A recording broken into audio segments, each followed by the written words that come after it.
What's going on, guys? Welcome back to another edition of the Evolution of Sports Talk Television on a Monday night here on the Evolution of Sports Talk Television. It's the Sports Web. I'm your host, Peter Blake. And how do we start off this show? As you know them, you love them, you got to have them. So let's get it out of the way. There are no roommates on the premises. So we're going to be as loud as we can. Okay, you ready? 3, 2, 1.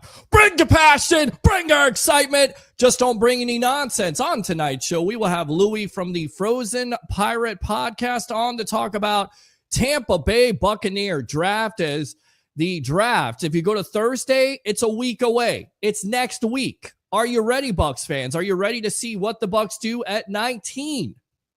Do they trade up? Most likely, probably not. Could they trade down? Certainly a possibility. Or could they stay put?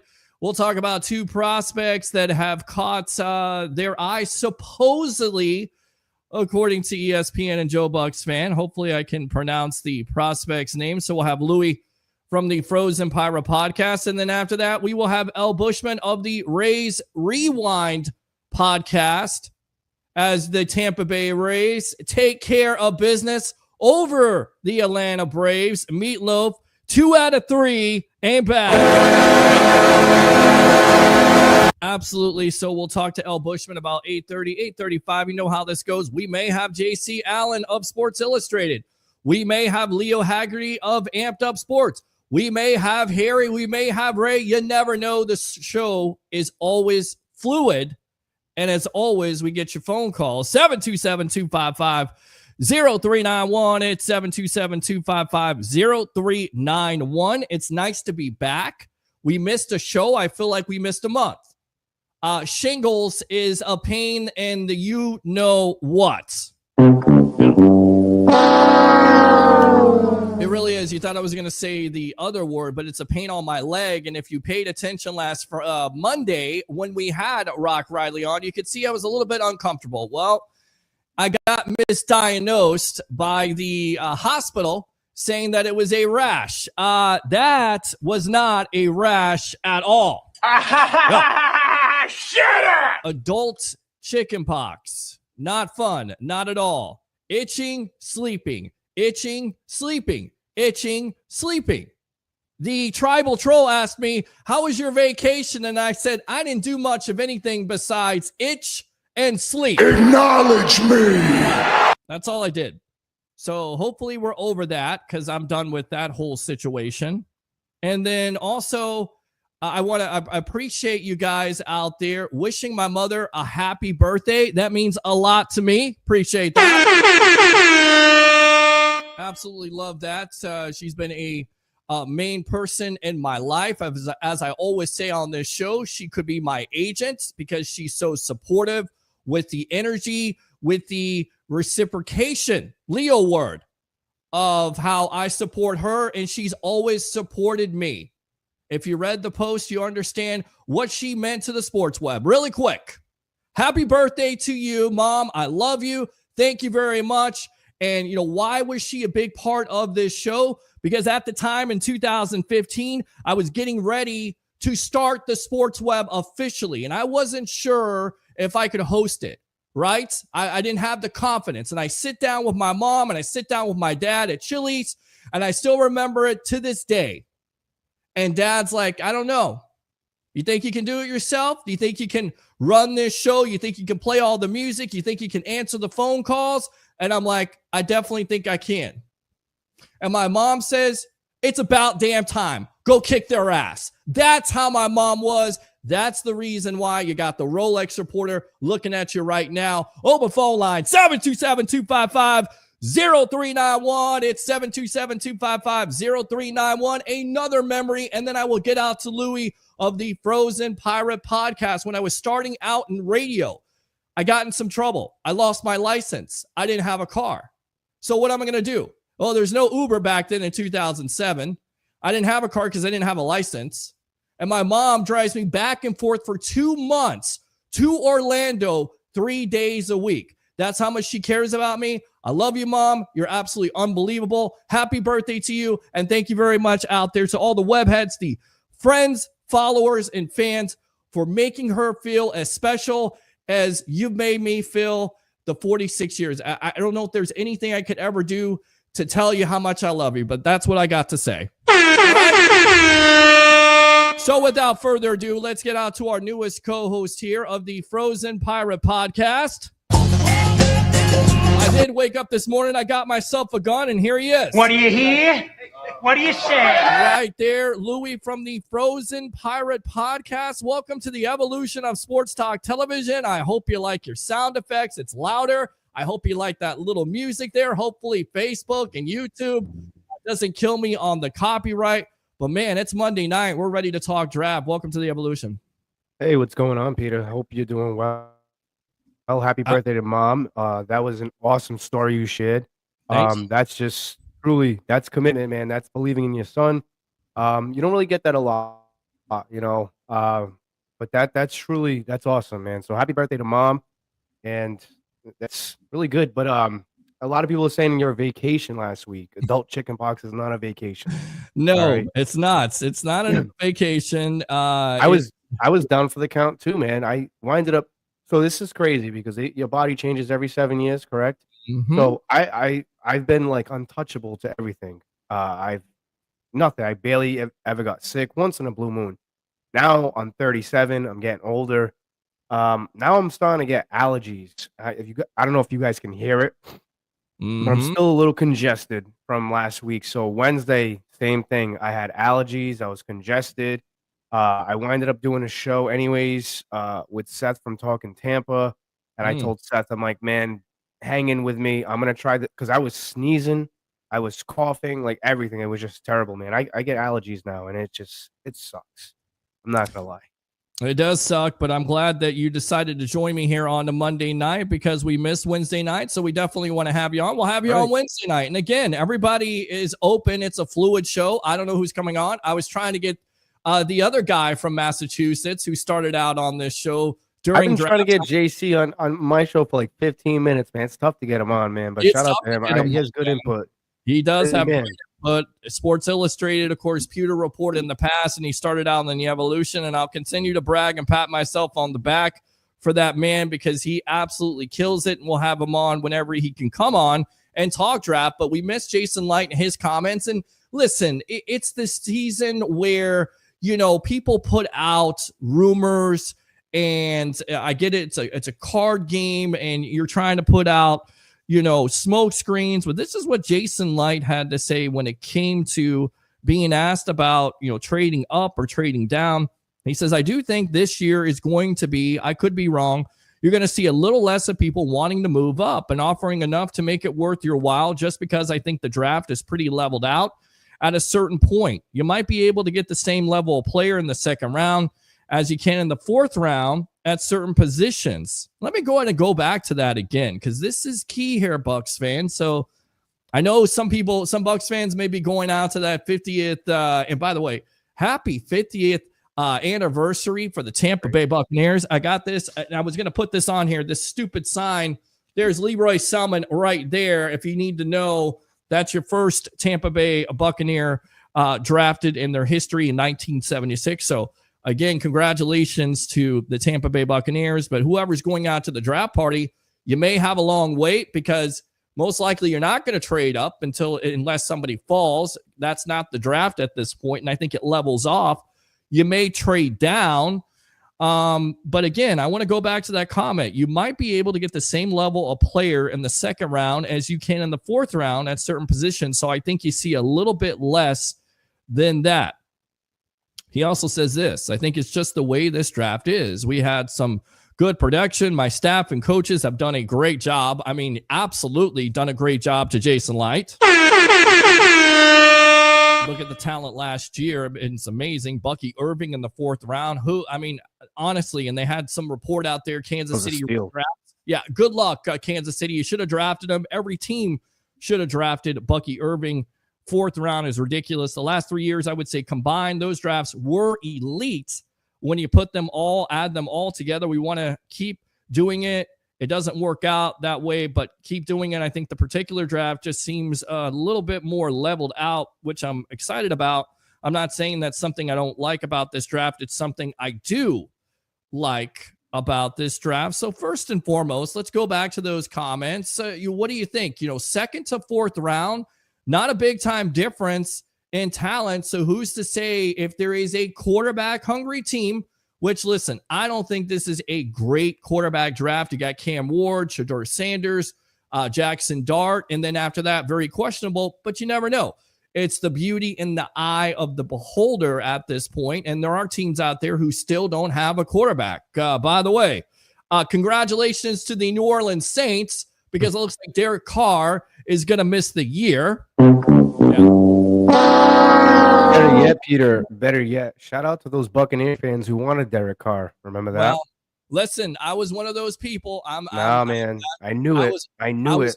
I was one of those guys that said, listen, I thought he was good. He's got a talent, and I will give credit to where credit is due. Maybe his career would have been different in Tampa. Maybe it would have. You got to protect the guy. But Harry the Greek, before he was signed with the Saints, said it clear cut. He's got shoulder problems. He's had shoulder problems. And now, once again, he's going to have a shoulder problem that could keep him out for an extended period of time. So they could be looking for a quarterback, I believe, at number 9. Shedeur Sanders has been talked about. Maybe they get aggressive. It just depends on what team wants to trade up. So maybe Tampa Bay takes advantage of that. And because Jason Licht and his staff are so great at going after players in the 2nd, 3rd, 4th round, and I believe you don't have a 6th round pick in this draft, or is it a 4th round? Is it a 4th or 6th? Can you go check? I think it's a 6. I can look that up real quick. Yeah, look it up. I think it's a 4th round pick they don't have. So maybe you can get that 4th round pick. Once again, fill those needs that Jason Licht and his staff have been able to do. But go back to those comments there. I want to know what you think about Jason Licht.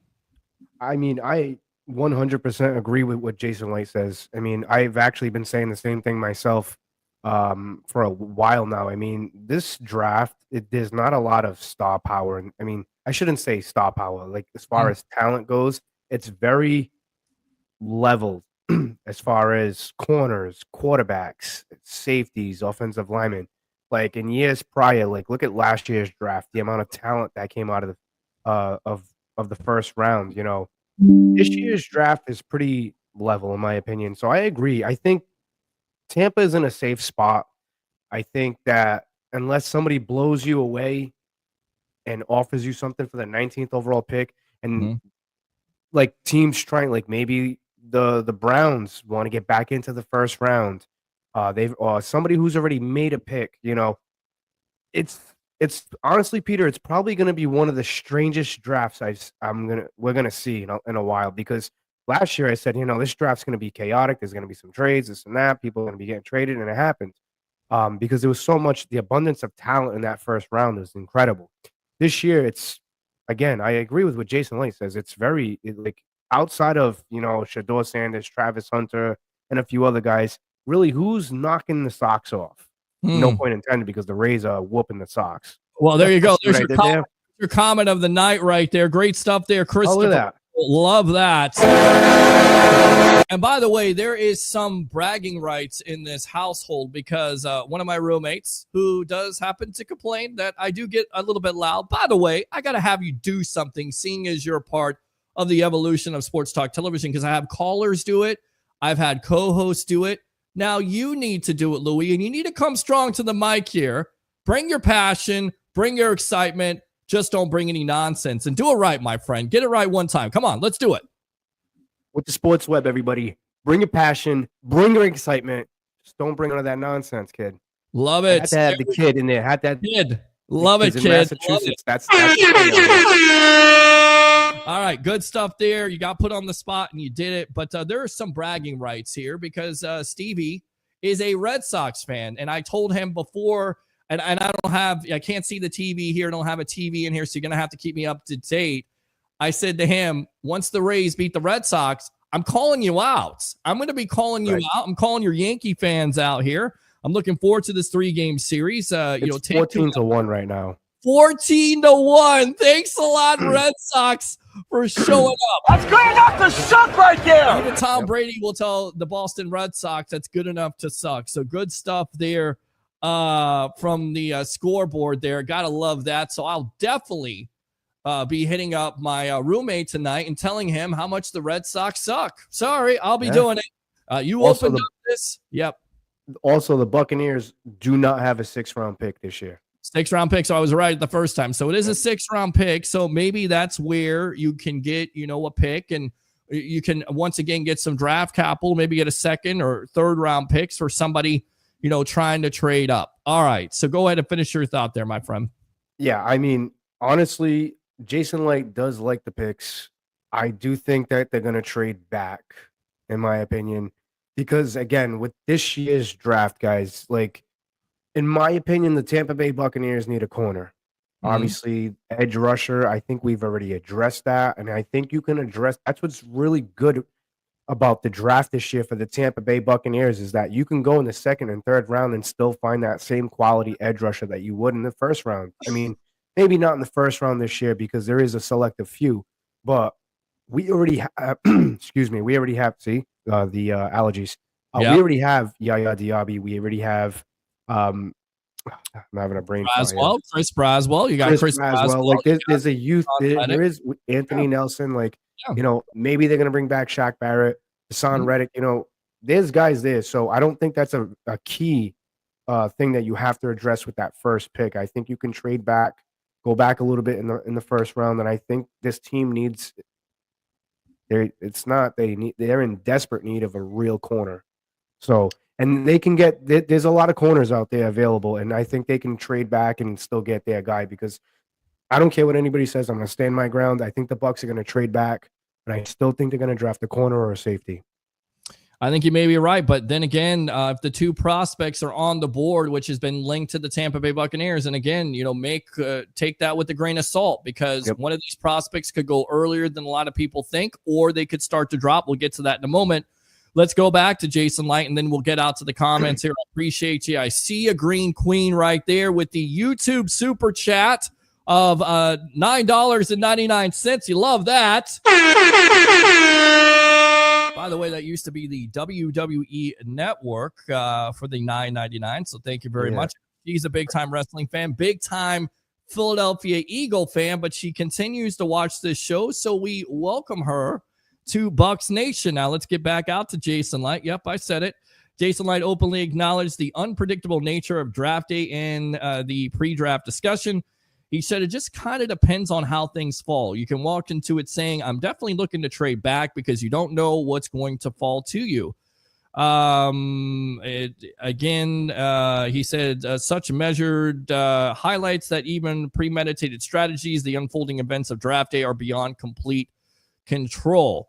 So, basically, you don't know who's going to fall. Now, the two prospects that have been linked, according to Joe Bucs Fan and ESPN, defense, of course, is the priority for the Bucs, as a lot of fans right now are happy to hear that because, listen, I don't buy they're going to draft a wide receiver. No. They've had an official visit with Matt Golden, the Texas receiver, who's 5'11". He's a Blazer. We'll get back to that in a moment because maybe that's a smokescreen, or maybe if he's on the board, maybe you take him and then Trey Palmer, you're not so happy with him. But we'll get back to that in a moment.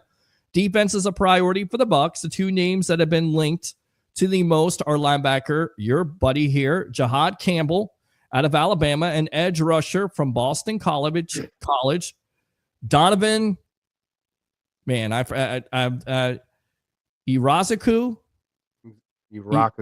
I forget, man, too. Like I'm telling you, these names are getting harder and harder by the year.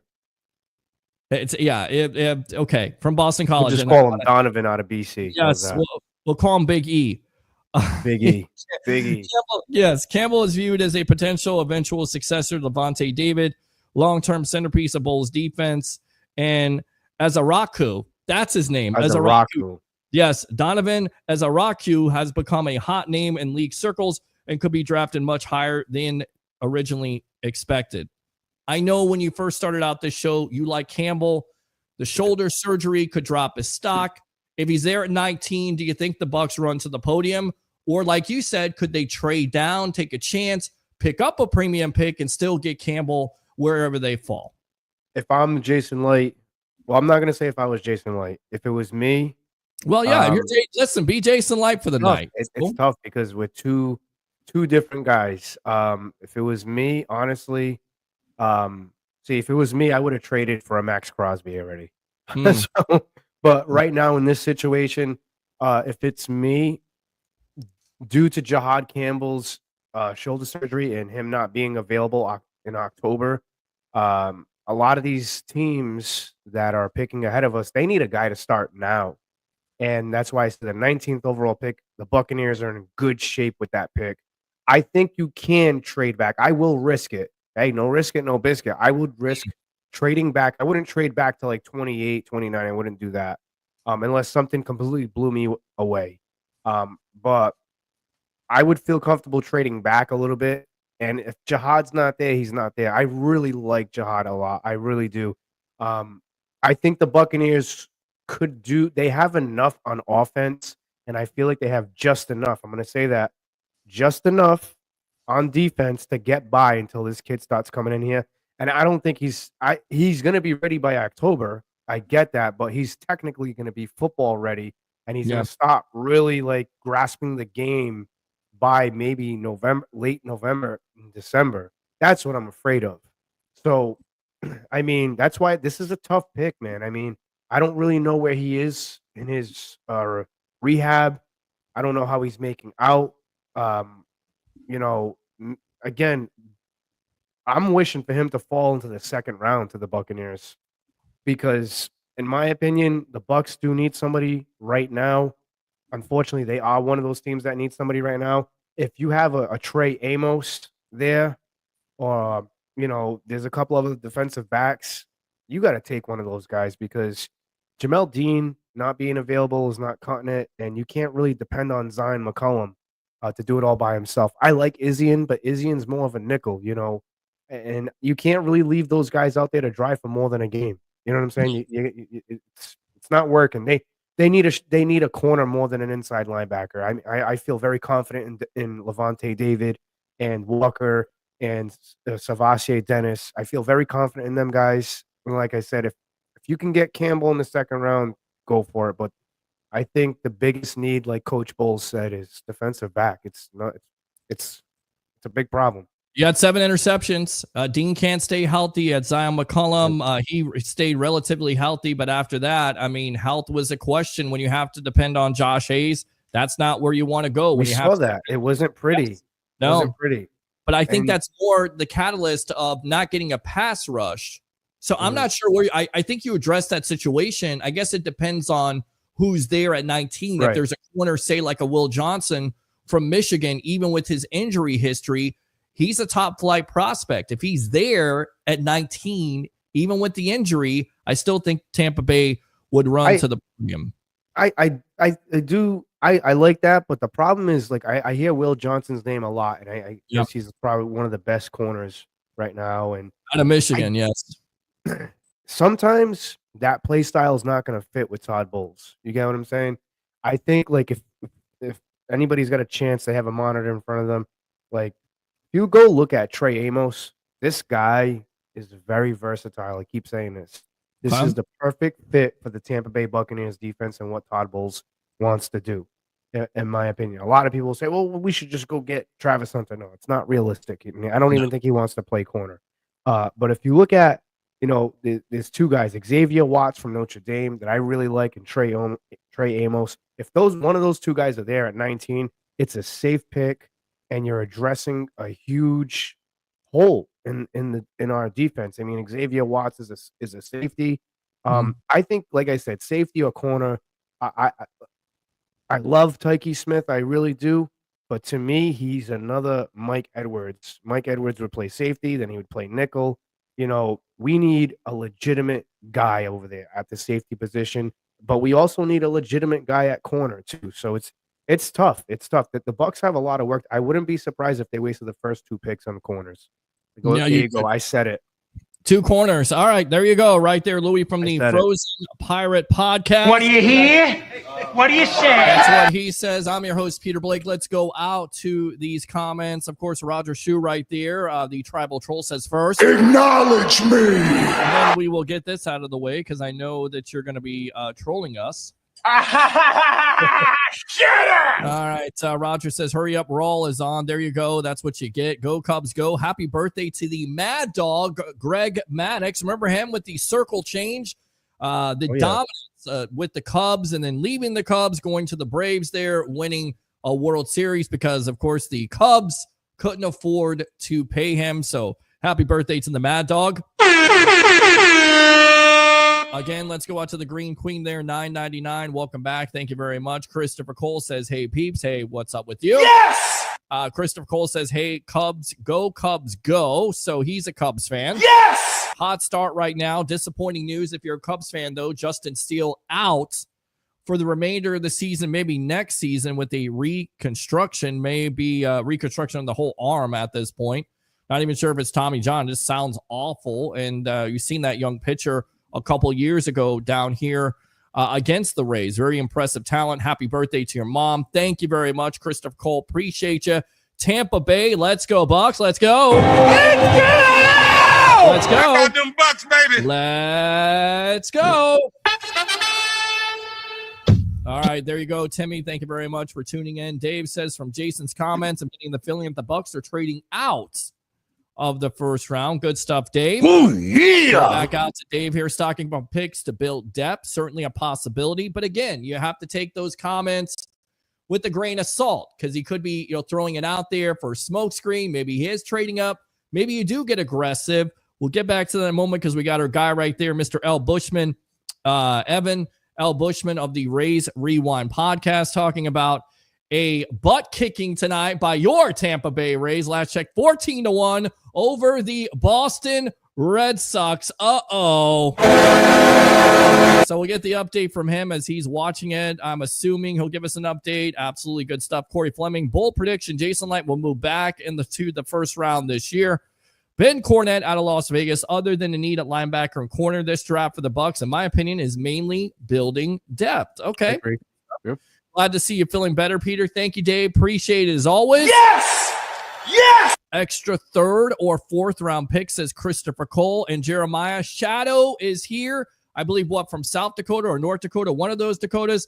Thank you very much for tuning in as always. Yeah! He is the Shadow. Look out for the Shadow. I don't know why he has a nickname of Shadow, but that's what he wants to be called. So everybody has a nickname. Everybody has an intro, if you will. This is L. Bushman's intro, I guess. As that's been playing a lot tonight, hopefully with some home runs, or is it all hits here? Evan L. Bushman of the Rays Rewind podcast. Welcome to the evolution of Sports Talk Television. Give us an update here as the Rays right now throttling the Boston Red Sox 14-1. Welcome to the Sports Web. What's up, fellas? Yeah, right now it's still 14-1. So I'm just admiring the score right now and all the offensive production right now. So it's nice. Well, give me some of that offensive production. Give me an update because I'm not able to see it. We don't have a TV in here. I should have got a TV. I don't have a TV in here, so I need some updates there. We've got home runs, we've got doubles, we've got triples, we've got all kinds of stuff. That's what you want. So yeah, it's a lot of home runs. I mean, how much time you got on your show? I could name off all the scoring plays if you want. Go for it. We got plenty of time. I told you, man. We got plenty of time. Well, and we're about to start at the top of the fifth too, which is kind of funny. So, well, here we go. Diaz homered in the first. Meisner homered in the first. Bilal singled. Walls and Magnum scored. See Walls grounded to fielder's choice. Aranda scores. Meisner or Morel the third. Mangum scored. Diaz singled.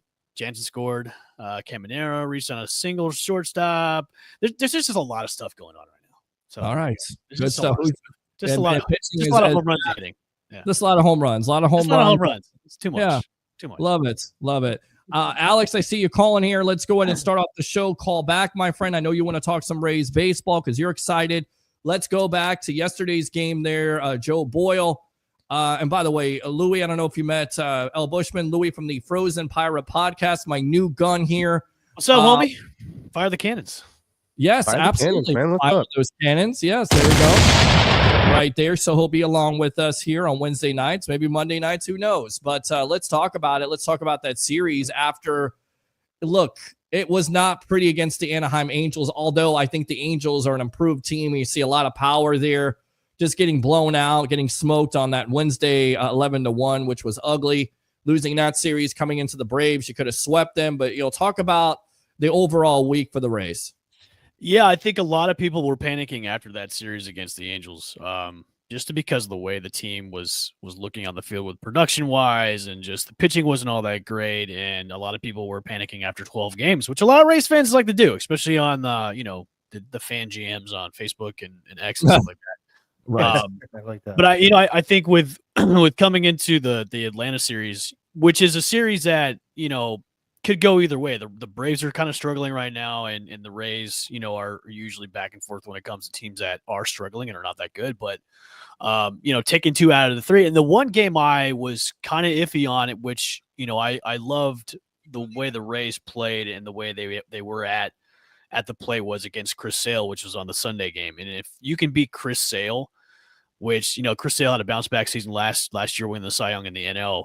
So going into Sunday's game, I was kind of iffy about it. It's like, okay, they're going against Chris Sale. The offense has been kind of up and down, but, to put up 8 runs against the Braves yesterday with the type of offensive production they were getting, it was good. It was good to see. It was good to see a bounce back series, because when you're coming into this week with the Red Sox coming into town and then the Yankees coming into town too, that's how you want to bounce back after having a shitty week against, the Angels, which the Angels have surprised everybody. So, could they be a sleeper team this year? Maybe they could. If Mike Trout stays healthy, they could be a sleeper team in the AL too as well. So it was good to see the Rays put up that much. Now tonight, I was doing kid stuff. I was putting my kids to bed. I was like, you know what? I need to check the score. And I looked at them like, I had to do a double take. I'm like, whoa, 14-1 in the third inning. Like, what is going on here? What is happening right now? So, if this is kind of the sign of things to come, I don't want to jinx this just yet. But I mean, this is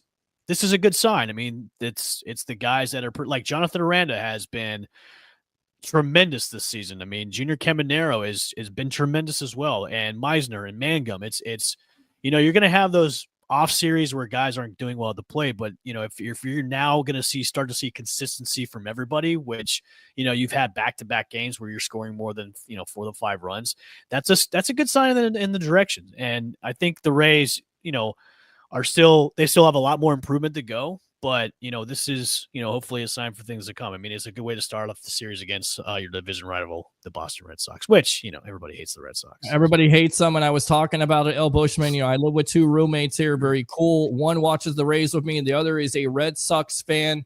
So I told him before I got on the show tonight, it was going to be bragging rights. The Rays were going to kick that ass. I said ass. Yes, I did. And I'll be bragging, and I'll be putting his name out there. He wants to be a Red Sox fan. We will definitely be bragging about that and talking trash all year long, getting those bragging rights. With that being said, talk about Boyle's performance yesterday. I mean, just tremendous, controlling the strike zone. A lot of Rays fans out there disappointed that the Rays didn't give him a little bit more time. No hits, 2 unearned runs, controlled the strike zone with his 3 pitches. You have the fastball, the splitter. I believe it's the slider there. Just He's got a splinker. He's got a splinker in there too. I think that the same pitch that Paul Skeens pitches as well.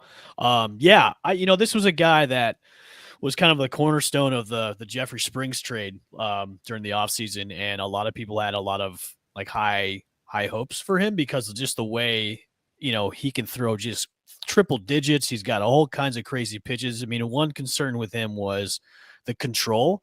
And look, if you're a pitcher with control issues and you've got tremendous stuff, just wait till Kyle Snyder gets a hold of you, and then those control issues are probably going to go away. And we, putting in 5 no-hit innings and 5 scoreless innings, yesterday, that's to me, that's a step in the right direction and a step to things to come.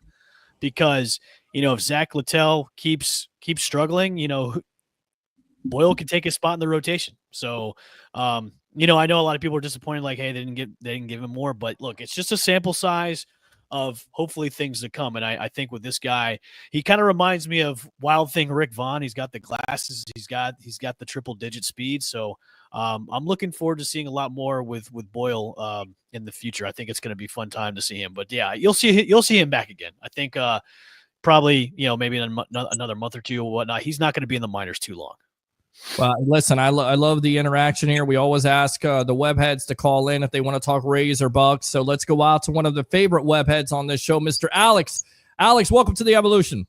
What up, guys? Rays up. Guys, I had to call in because I absolutely love talking Rays baseball when Evan comes on. Great opportunity. Evan, thank you so much for being on tonight. Thanks, I just happened to catch the show.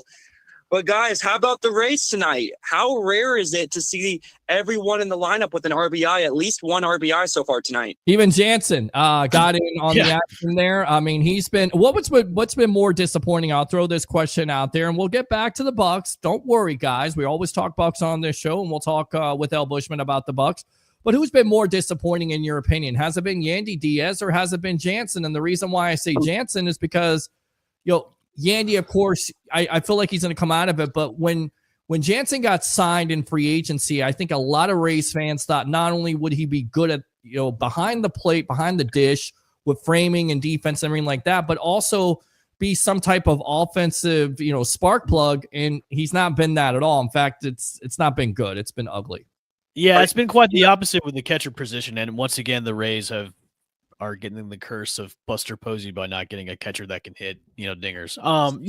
He was. Say it again, by the way. The curse of Buster Posey. The curse of Buster Posey. Yes, it's the curse.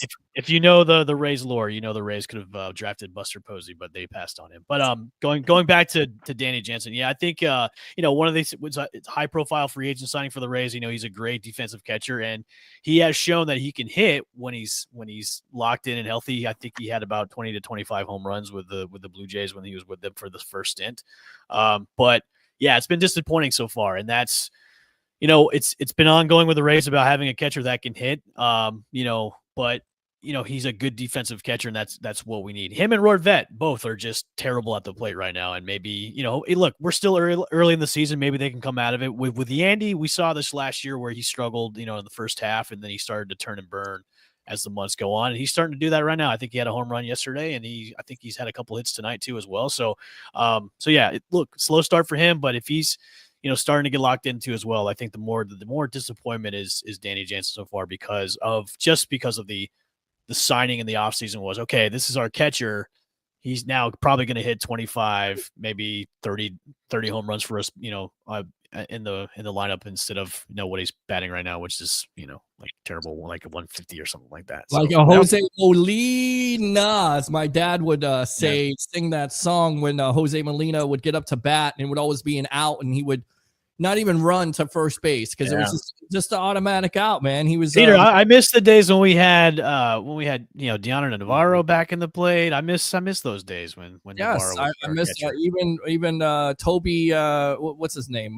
Toby Hall was Toby Hall. Oh yeah. I remember that too. Not bad. I mean, have the Rays ever had a great catcher? And just imagine if you get Buster Posey instead of the greatness of Tim Beckham, by the way. Who, by the way, was supposed to be the next coming of BJ Upton, which didn't turn out correctly. But that's neither here nor there. We're not going to go ahead and bang on the Rays because we always bang on the Rays here with their ownership. Alex, go ahead. Yeah, so I'm going to go back to your first question about the huge disappointment. I have to disagree with you guys. I think my disappointment has to be Taylor Walls. The reason why I'm knocking Walls is that really a disappointment, though, Alex? I mean, he's been kind of a disappointment for the past couple of years. I don't think that's a disappointment. Listen, defensively, listen, Alex and Elle and Louie, you all know this all too well. We're watching him. Defensively, he's great. He's sound. Offensively, at the plate, he's just. That's the reason why that strikeout rate, man, it's took a hike this year. Look, there's a reason why the Rays went out and signed Ha-Seong Kim to come in when he should be back probably the next couple of weeks or so. I know they were saying late April, maybe early May. So there's a reason why they went out and got him in free agency was to have to come in when he's getting ready to go, and then Walls can kind of take a back seat for right now because Kim is probably going to be your starting shortstop going forward once he gets back. Which was a great signing, by the way. I thought it was one of the best. Listen, it's a great signing on paper. Now he's got to come back and he has to start producing. It's a great signing, but he's got to produce once he gets back in the lineup and on the field. So yeah, great signing on paper, but we'll have to see. Yeah, that's it. Just real quick. Yes. Just real quick. Yes. Just talk to Evan real quick. Evan, sure. I think. Well, sure. Go ahead. You can talk to Evan. I mean, sure. I wanted to speak overall the Rays as a whole. I got a chance to jump on Tampa Bay Ray Kennedy's show the other day. We were talking about this a little bit. I saw that. Very good. And he was asking me, what do I see the Rays as a whole? So let me start by saying I think our starting pitching is nothing short of spectacular. To see guys like Rasmussen came back looking very healthy. He's looking sharp. Shane Baz, who's actually on the mound tonight, he's looking good. The Rays picked up Joe Boyle, who pitched the other day. I think it was yesterday, I believe it was. Was he pitching to like 5 innings, no hits? Rays pulled him. People were pissed. I thought it was smart. Why was it smart? I don't care the fact that he had no hits. I thought it was smart because it's too early in the season. His pitch count was too high. And now granted, the way the Rays maybe finished that game out with the bullpen struggling, which I think is the only downfall of this team right now. The downfall of this team is that bullpen. The way Cash managed our loss on Saturday is nothing short of put a really bad taste in my mouth. I think our bullpen is our only issue. But if the bats can turn around, just like tonight, everybody in the lineup has a hit, I think the Rays can make some sort of, a top notch again. I think we can hit above 500. I know last year we finished very disappointingly, below 500. Sure. I think you go over 81.5 wins, which I believe is Vegas. I've said it, 92, 93 wins. Al Bushman, I think you said 94. Alex, thanks a lot for the phone call. Use that second phone call. We want to talk some Bucs with you, my friend. All right. Don't be a stranger.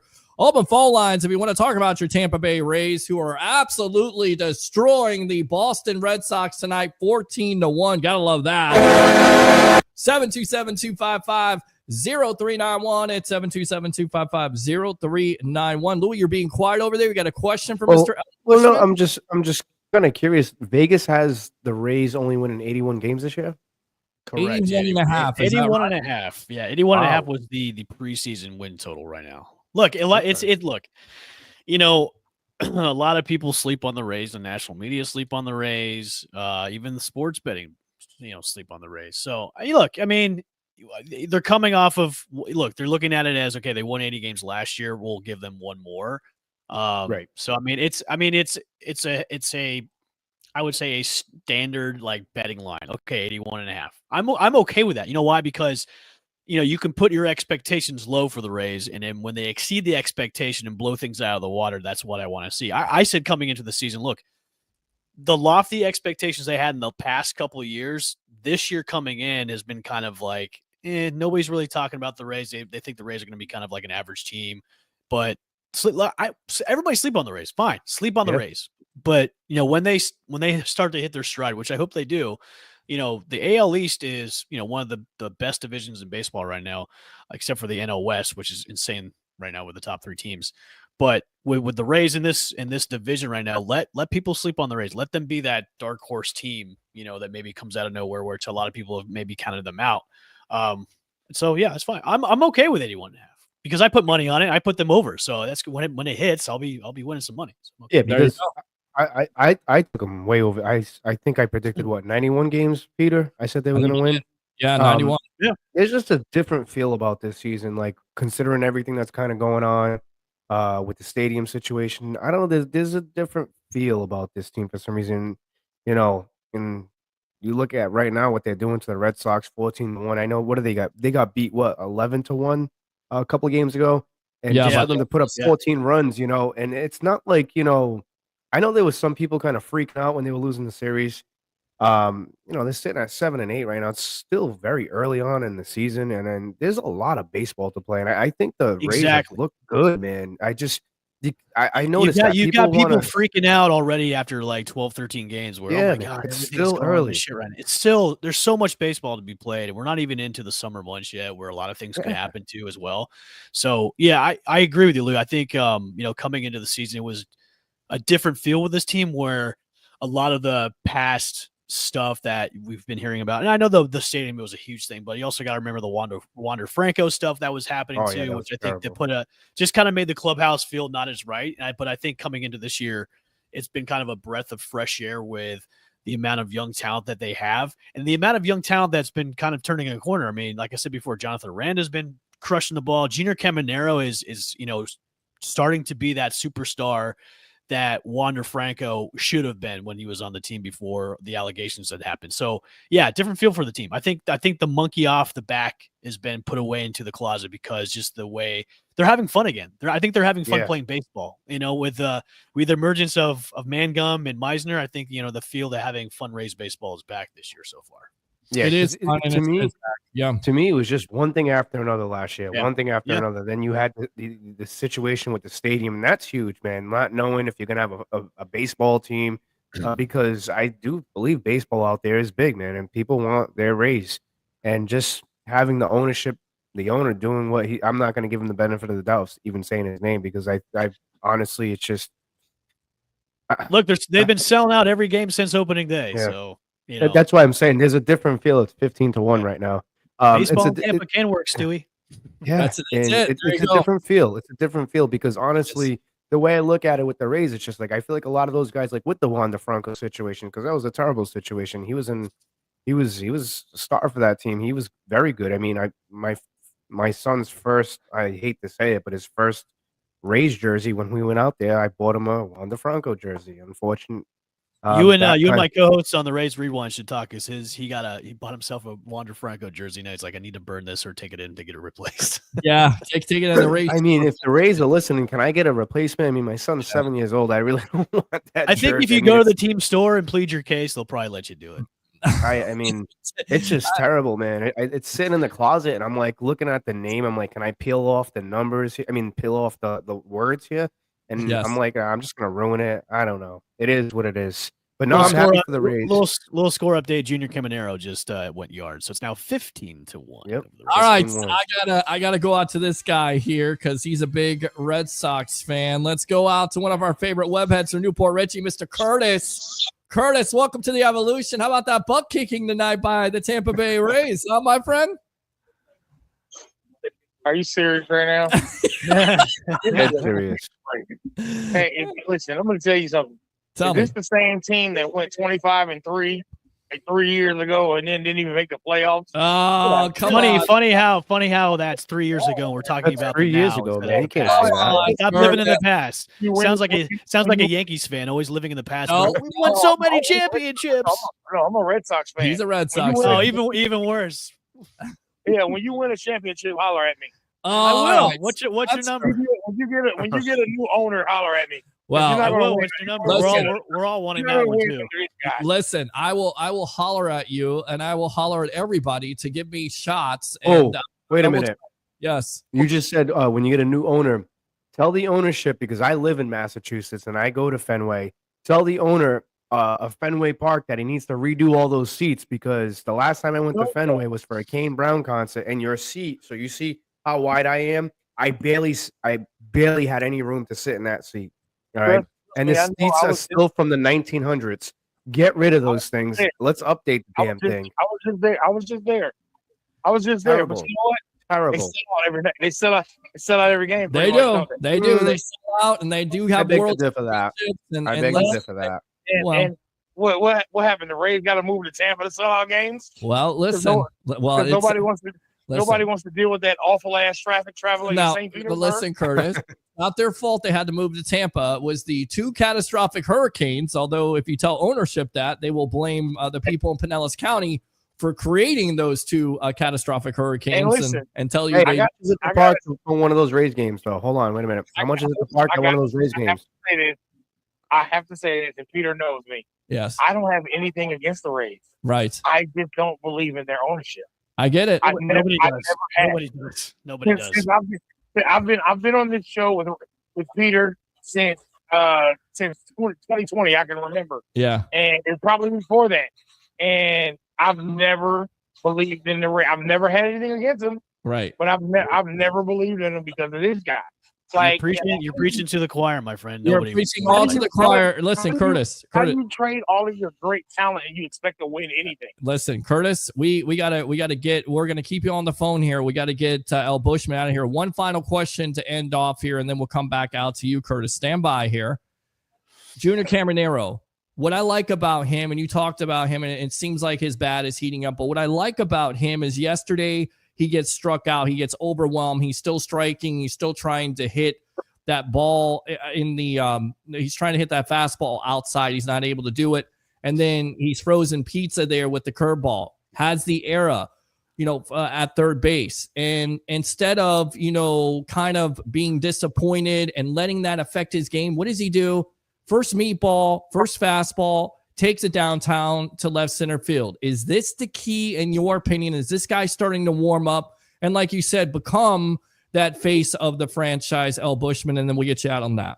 Yeah, I definitely think so. I think it also shows the maturity that he has too as a player, where where certain past Rays personnel, Wander Franco probably would have just shut down for the rest of the game and not given 110%. This just goes to show you that Caminero loves playing the ball, loves playing the game, and loves playing for the Rays, and is really stepping up to be, that leader in the clubhouse. So I love the way he handled that situation yesterday, especially with the error at third base. He just kind of bounces back, shrugs it off, and then, hits a meatball out of the park to help the Rays, take the lead and stuff like that. So that just shows the maturity with this kid.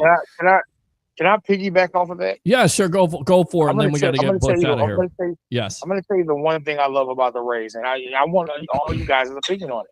The one thing I've always loved about the Rays is these guys, for the most part, have been the youngest team in baseball since, I can't even remember. Right. And when you're that young, you just I'm trying to find the word I'm looking for, but you admire.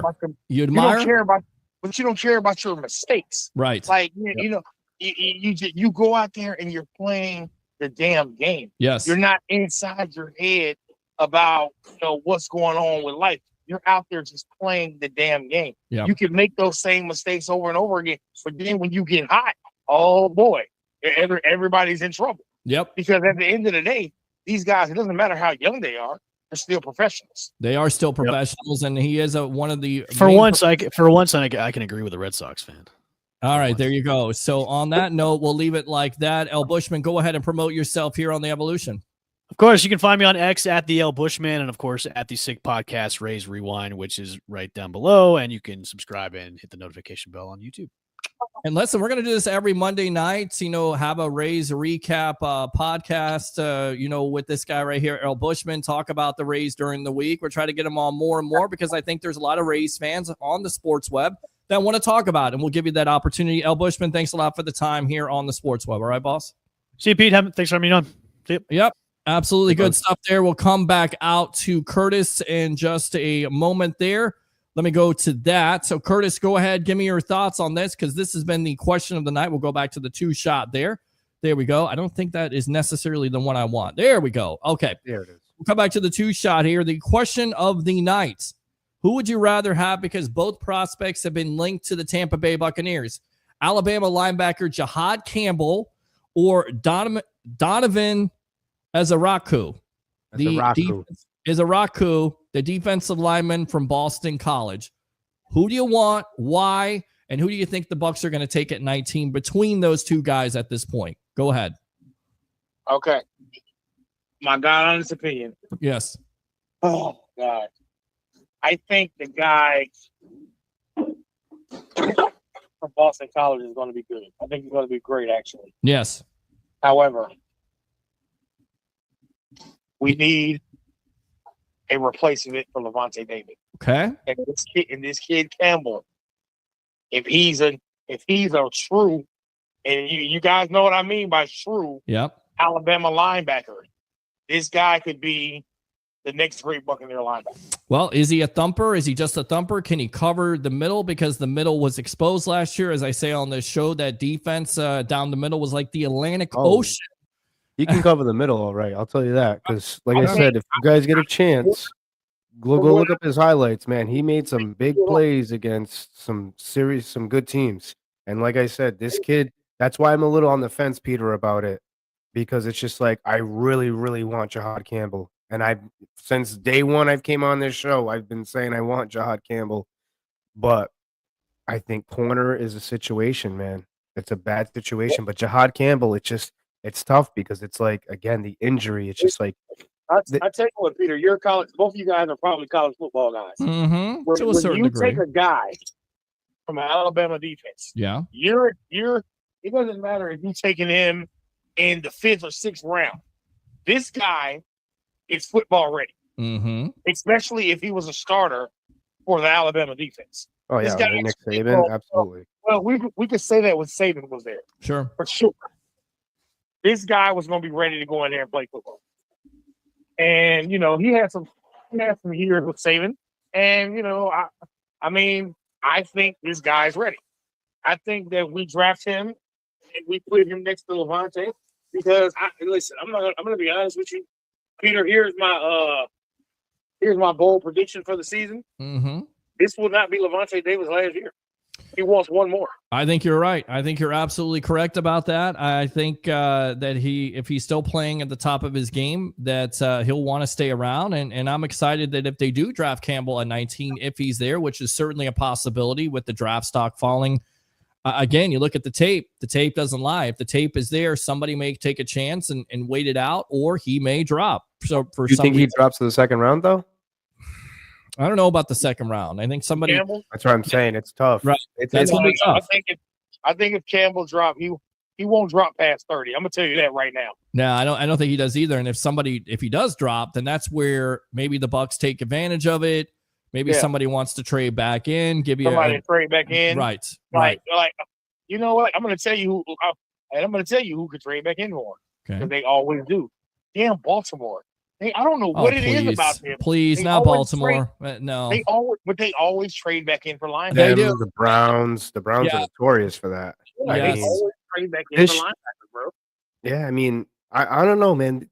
Listening to Todd Bowles and what he had to say, he's absolutely right, man. I think the team lacks depth at corner, and I think so. I'm gonna pull up a name, Xavier Watts out of Notre Dame. Love that guy. Yeah, this guy can play safety. He can play corner. So let me read out his stats. Hold on, let me read out his stats. Is Samuel Jr. still a free agent? He is still a free agent. Yes. The problem with Asante Samuel Jr. is that Todd Bowles likes guys to play corner that are about 6 feet, 6'1". Asante Samuel, I think he's 5'10", 5'11". Yeah, if I'm not mistaken. 5'11". I mean, I don't see a problem with it. But I don't know. I like Asante Samuel Jr. I mean, it would have to be on a cheap deal. A lot of people are not talking about this too, Peter. The Buccaneers are currently, I believe, they're sitting at $31 million right now. Mm-hmm. So maybe they pull You know a what I'm move saying? for the draft. Yeah. So you know what? And that is the one thing I love about Jason Light. You never know what this guy's going to do. Well, you never do. And again, the comments coming out from, his draft presser, again, just take him with a grain of salt because he may be wanting to trade up. The Bucs may want to be aggressive, or they may want to trade down or stay put at number 19. So we're 10 days away from the draft. Yeah, I know. I don't know what we're going to do for it because we usually have a fan mock draft and the Bucs pick at 19. So I don't know if we're going to do the whole mock draft, but we may do up from 1 to 19. And basically how this works, Louie, is I get fans to pay in because the reason why I get them to pay in is if you get them to pay in, then they're going to, want to, participate. If they don't, they don't show up and then you're picking or your co-hosts are picking. And I didn't like that. I want, fans to be their selective GM. And then if you get the pick right, I take you out to lunch. Now, Kevin and Christopher Cole, I still owe you lunch. Kevin, I did not forget you, my friend. Sloan, I did not forget you. We'll definitely get you out to lunch. But if you win your pick, which is pretty easy, like if you get the number 1 pick and you get Cam Ward, you get lunch on me. That's free lunch. That's not bad. I'm gonna go back to Watts real quick from Notre Dame. So in 2023, 7 interceptions. Wow. 7. I got one more question for you guys. And then stand by. Hold on a second. In 2024, he racked up 6 more picks, and that's recent. That's what this defense needs. They need a guy that's a ball hawk that can pick the ball off at the 30, at the 50, wherever it is, to give the offense another chance to score points. Because I'll tell you one thing. Let me ask you guys both this question. When the Buccaneers were up by 2 scores, how many games did we lose? None. So, you lose none. And you had 7 total interceptions. So you need ball hawks. That's exactly what Todd Bowles talked about. Curtis, appreciate the call. You got a question really quick? Because we got to get out to Leo here, the legend. God, I had a question. It was on the tip of my tongue. You know what? Save it. Use that second call, my friend. We appreciate it as always. Let me give you the Ric Flair. Woo! By the way, we got to WrestleMania, so we'll have Turnbuckle Talk on Wednesday night, so you better get ready for that, okay?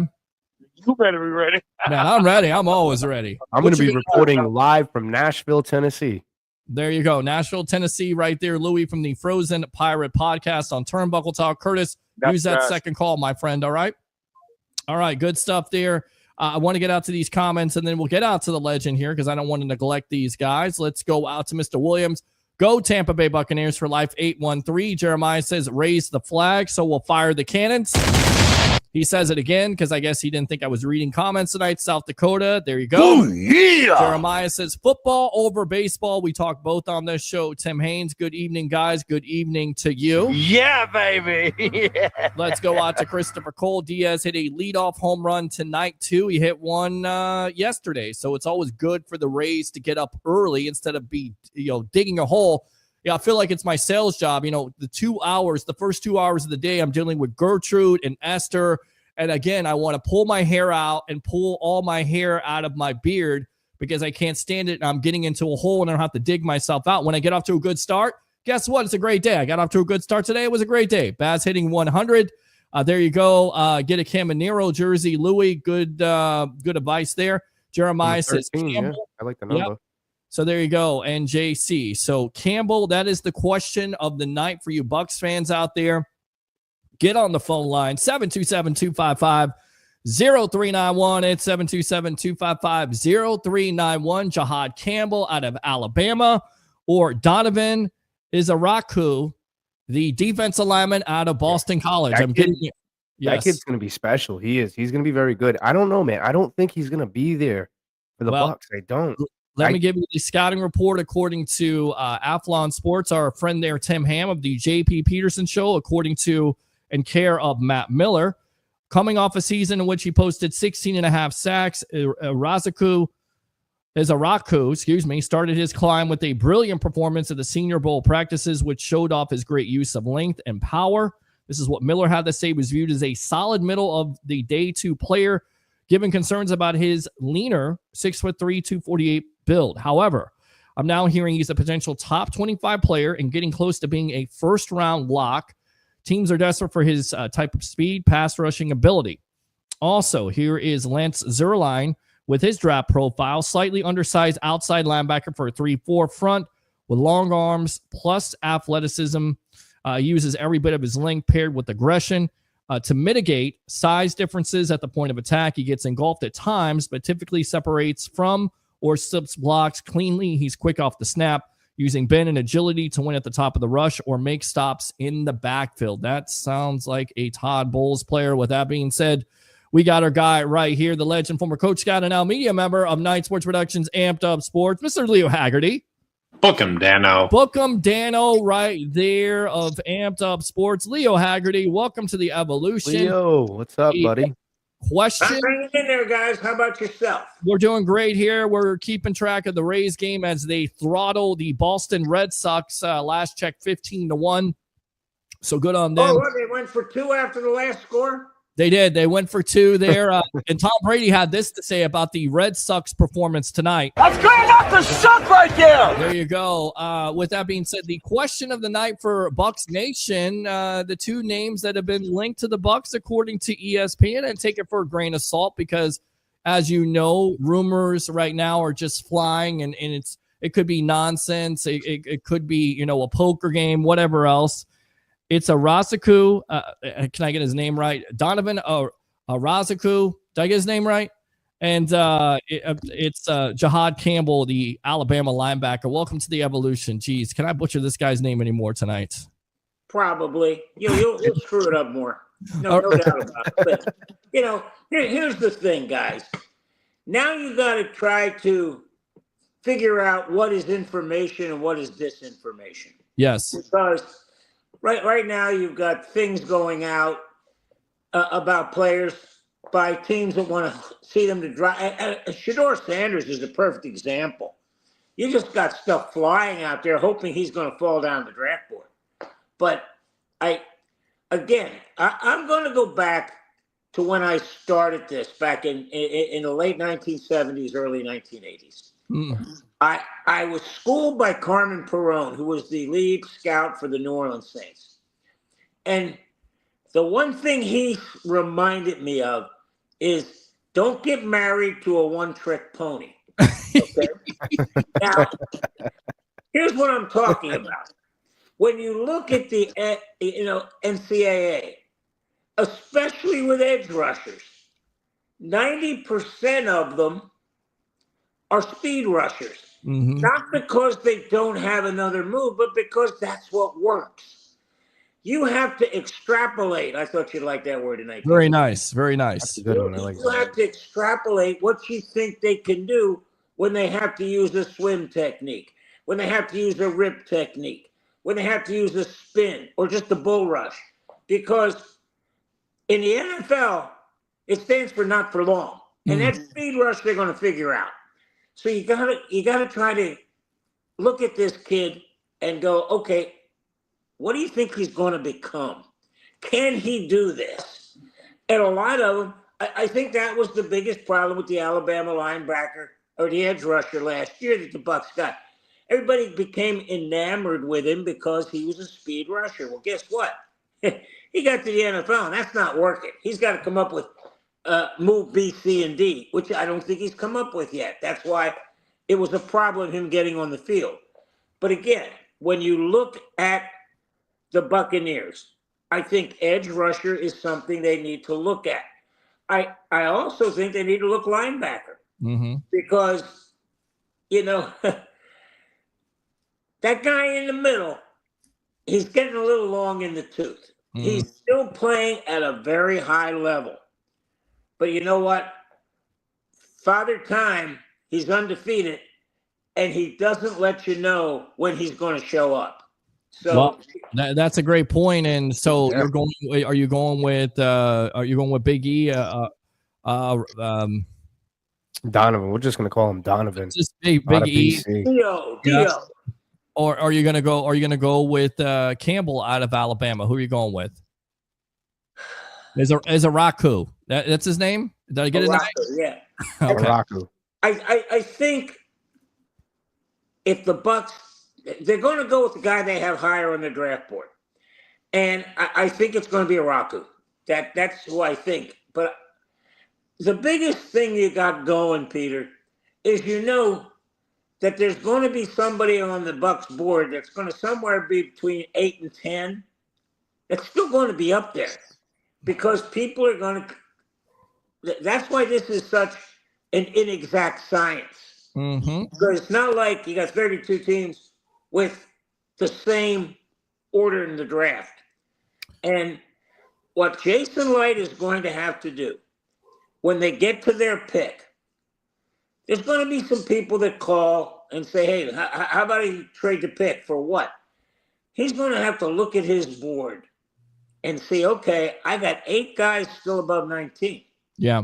I can trade back to 27 and still get one of these guys. So look for some, and again, that's not just one guy knowing that. All 32 general managers know that. And I think Tennessee is sitting in the catbird seat because they need so many weapons.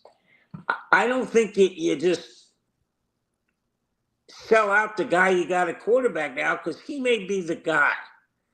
But if you trade back to 4 or 5, you may still get a quarterback and get a couple picks in return. So, well, listen, Will Levis to me was always a bust because anybody who puts mayonnaise in their coffee is going to be a bust at the end of the day. He's now proven that. I'm just saying he's not. Did he put ketchup on hot dogs? Listen, ketchup on hot dogs is acceptable, and to Chicago people out there, it's not acceptable, and I get that, I understand it. But ketchup and mustard on a hot dog makes sense. Now, let me go ahead and put mayonnaise on a hot dog or mayonnaise in a friggin' coffee cup. That's not acceptable. So that's there, you already have karma. That's gross. You already have karma going against you, and then on top of it, he has not proven that he's the quarterback of the future. I get it, maybe a smokescreen out there, but they've canceled all visits. I assume that Cam Ward is going to be the number 1 overall pick for the Tennessee Titans. At that point, then I'm not sure what's going to happen. Travis Hunter could go to Cleveland. I'm looking at this draft board and I'm looking at these picks. I feel pretty confident in predicting who's going to take who. Yeah. I really do because I don't know, like Donovan, you look at a team like the Atlanta Falcons, do you think they would pass up on him? Because they certainly did last year when they went with their quarterback of the future, and I get it. You could have got an offense. Yeah, but hopefully they corrected themselves because I hope they don't correct themselves again, at all. it's the Falcons. I get it. But I mean, there's a lot of talk with Shador going to the New Orleans Saints. I think that's a good possibility because they need a quarterback. They need to start competing again because they still have some talent there. Olave, they have some talent there. The biggest problem you have in New Orleans is that if you bring in Shador Sanders, you don't have any weapons around him because they are going to be in cap hell. That's it. They're going to be in cap hell at this point. You still have Kamara, you still have Olave, so you do have some weapons there. Don't tell Cam Jordan because he still thinks the Saints are going to win the NFC South. We'll get back to that in a little bit. But, going back to the scouting report here, or going back, let's go out to Jason Light and his comments. You get a guy, second-round talent, maybe just as good as getting a guy in the fourth round. What do you make of this draft and his comments? Is that a smokescreen, or is that the reality of the situation that you can get the same talent if you draft somebody in the fourth round as you would get in the second round? Is that how, I guess the word bad the draft is at this point? First 10, and then the talent kind of drops off. There's no immediate playmakers at this point. A lot of Bucs fans would say that's where you got to trade up because the window is open. What do you think of Jason Light's comments, though? Second round to fourth round. What it tells me, Peter, is there's a gap. And that gap is probably somewhere from the top number one pick, maybe down to either halfway down the first round or halfway into the second round. Yeah. Where you're getting first round talent. The level of competition has pushed the draft board where, you can get second round talent in the third and possibly the fourth round. Yeah. Because there's some really good football players out there now. Just really good. And what they're doing now, too, let's go back to the Philadelphia Eagles. Who was their first pick last year? A kid from Toledo. You're seeing those small colleges, well, that's probably a bad word. The mid-majors are producing talent that is going to the NFL early. So when you talked about back, let's say 15 years ago, even 10 years ago, you'd have first round talent, second round talent, and maybe you'd get into the halfway through the third round, but then you started to see a drop off. Now you're not seeing a drop off till maybe into the beginning or middle of the fourth round for second round talent. So that's what I think he meant, and I agree with him. Could you see the Bucs maybe double dipping like the Eagles did? I mean, you talk about the kid from Toledo. You also talk about Cooper DeJean there, or Dujan with the big, I think it's DeJean out of Iowa. Could you go corner? Could you go safety? Because that certainly seems like a need. We've heard Todd Bowles, the 7 interceptions. I think it's all predicated on pass rush. And if you have somebody on the board as a pass rusher, you go that direction with the kid from Boston College. But could you double dip at that point where you trade down a couple slots, you get an extra second or third round pick, and then get back in there and get two corners like the Philadelphia Eagles? Or once again, do you stand pat and hope that your player is on the board and take the best player available? You know what, Peter and Louie, when you get to this, I would love to ask Jason Light, is there a position or positions that you have to draft every year? Mm-hmm. And I think one of his answers would be corner or safety. You got to draft a defensive back. I don't care if you've got the Legion of Boom back there. You got to draft corners and safeties because they go down so fast. Yeah. So, I think somewhere on Thursday, Friday, or Saturday, you're going to see a corner and or safety. You're going to see an offensive lineman. I think you just every year, you got to get an offensive lineman. You got to get a corner or safety. Leo, you've been a scout in this league. Let me read you the scouting report of Razaku, the defensive lineman. I think I got his name right. Hopefully I did. Coming off a season in which he posted 16.5 sacks. He started his climb with a brilliant performance at the Senior Bowl practices, which showed off his great use of length and power. He was viewed as a solid middle of the day 2 player, given concerns about his leaner 6'3", 248 build. However, I'm now hearing he's a potential top 25 player and getting close to being a first-round lock. Teams are desperate for his type of speedy pass rushing ability. Also, and this kind of sounds like a Todd Bowles player to me that would fit into this 3-4 defense. Slightly undersized outside linebacker for a 3-4 front with long arms and plus athleticism. Kind of sounds like Yaya Diaby a little bit. Maybe I'm wrong about that. Maybe not as big, but with the plus athleticism, long arms, he uses every bit of his length paired with aggression. I'll give you a comparison here. Shaq Barrett. Does he sound like Shaq Barrett to you? Am I 6'3", 248? Is that Shaq Barrett? I can even go to JPP. Yeah, yeah, you can look at two guys that he's pretty comparative to that. And Peter, when you were reading that, the first thing that went through my mind was Shaq Barrett. Yeah, I mean, the biggest problem, guys, and again, when you see the word speed in there at the top of the list, you can't coach size, you can't coach speed, but he better have another move.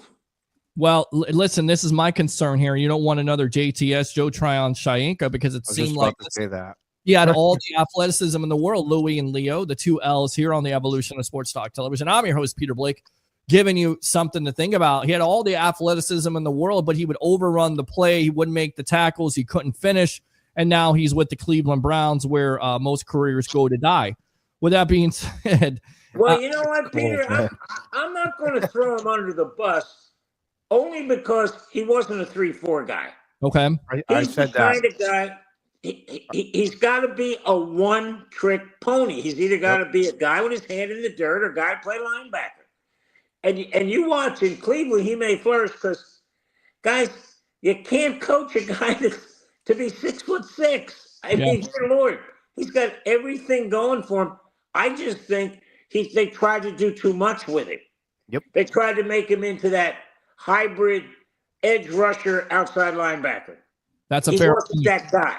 All right. I always said this about Joe Tryon-Shoyinka. He's playing in the wrong system. I don't think he's a bad player. I was very harsh with him. I said he's all gas, no brakes, because he couldn't wrap up a quarterback. The speed. It's the speed. He blows right by. One trick pony. I just believe he was in the wrong system. I think he's going to do a lot better with Cleveland. But I don't think he's an edge rusher. I think he's a hands in the ground. He's a defensive end. And I think he'll do better in Cleveland. He's in the wrong. Yeah, he's just in the wrong system, in my opinion. Yeah, I agree. He was a hand in the dirt guy at Washington. Yep.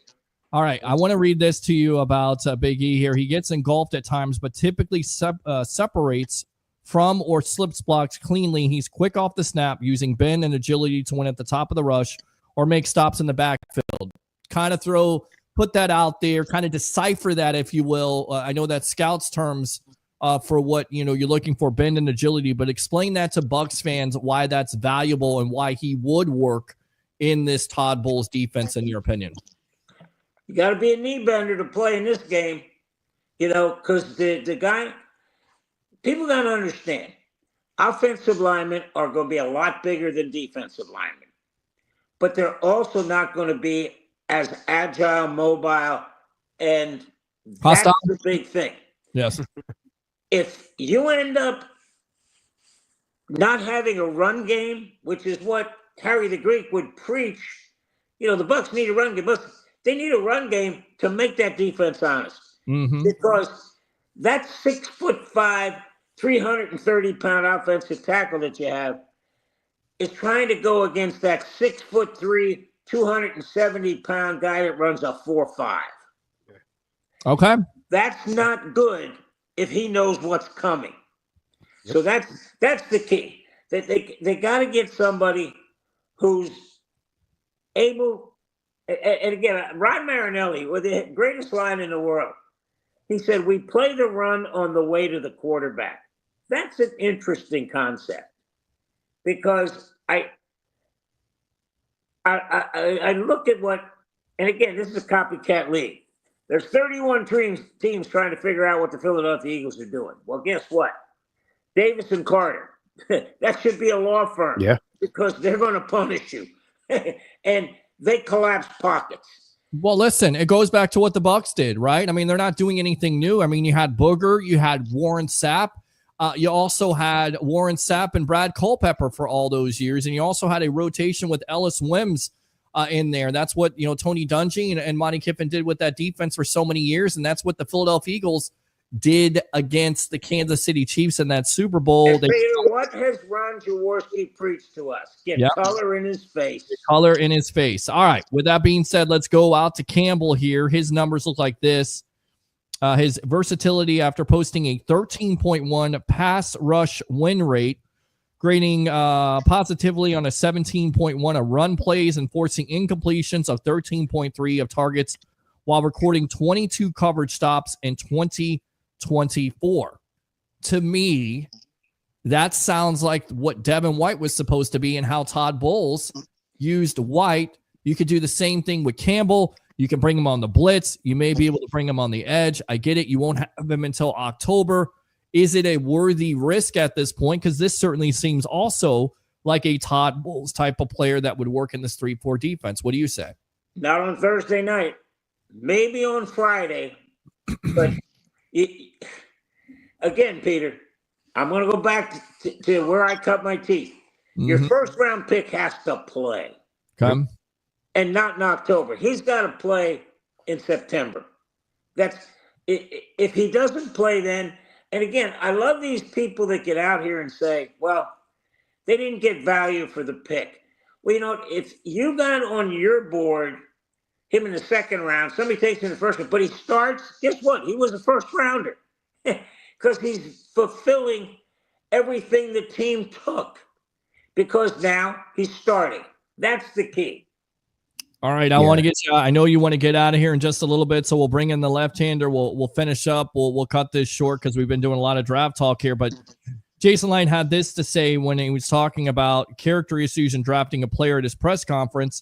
You can't believe everything you read, but also it's a case-by-case basis with those. If these guys are immature, I take immature. They can mature pretty quickly in a locker room like ours and fall in line.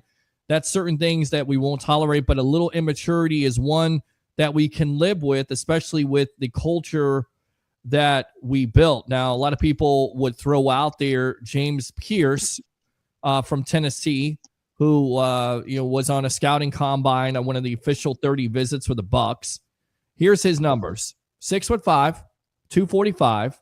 He had a 4.47 40. At 245 at the combine, productive pass rusher at Tennessee SEC school competition, 7.5 sacks last year after notching 10 the past season. But they also say, and this is according to Pewter Report, he's a finesse rusher who misses a good amount of tackles and sacks by overrunning plays. Again, that sounds like JTS. Okay, Peter, I'm gonna cut you off right there. Nobody knows what that pass rush scheme is. Mm-hmm. And everybody says they overrun. That may be their responsibility to make that quarterback step up. Right. Again, look at what the Buccaneers did to Patrick Mahomes in the Super Bowl. Hey, Vita Vea collapsed, got color in his face, and they made Patrick Mahomes retreat. Right. Did they get a lot of sacks with the edge? No. Did they overrun him? Yeah. And they chased him. 435 yards rushing in the wrong direction. Exactly. Yeah. Make him go in reverse. I want to correct myself here. I'm sorry. Pierce did not have an official visit with the Tampa Bay Buccaneers and it does not look like he had a 30 visit with the Bucs. There are some character issues with his level of comments there. And again, say whatever you want to. I don't know what's going on because it doesn't seem like, the type of Tampa Bay Buccaneer player. A lot of people would point to Mike Green. We'll get back to that in a moment. I want to go out to this guy here, Leo, and then we'll get you out of here. Mr.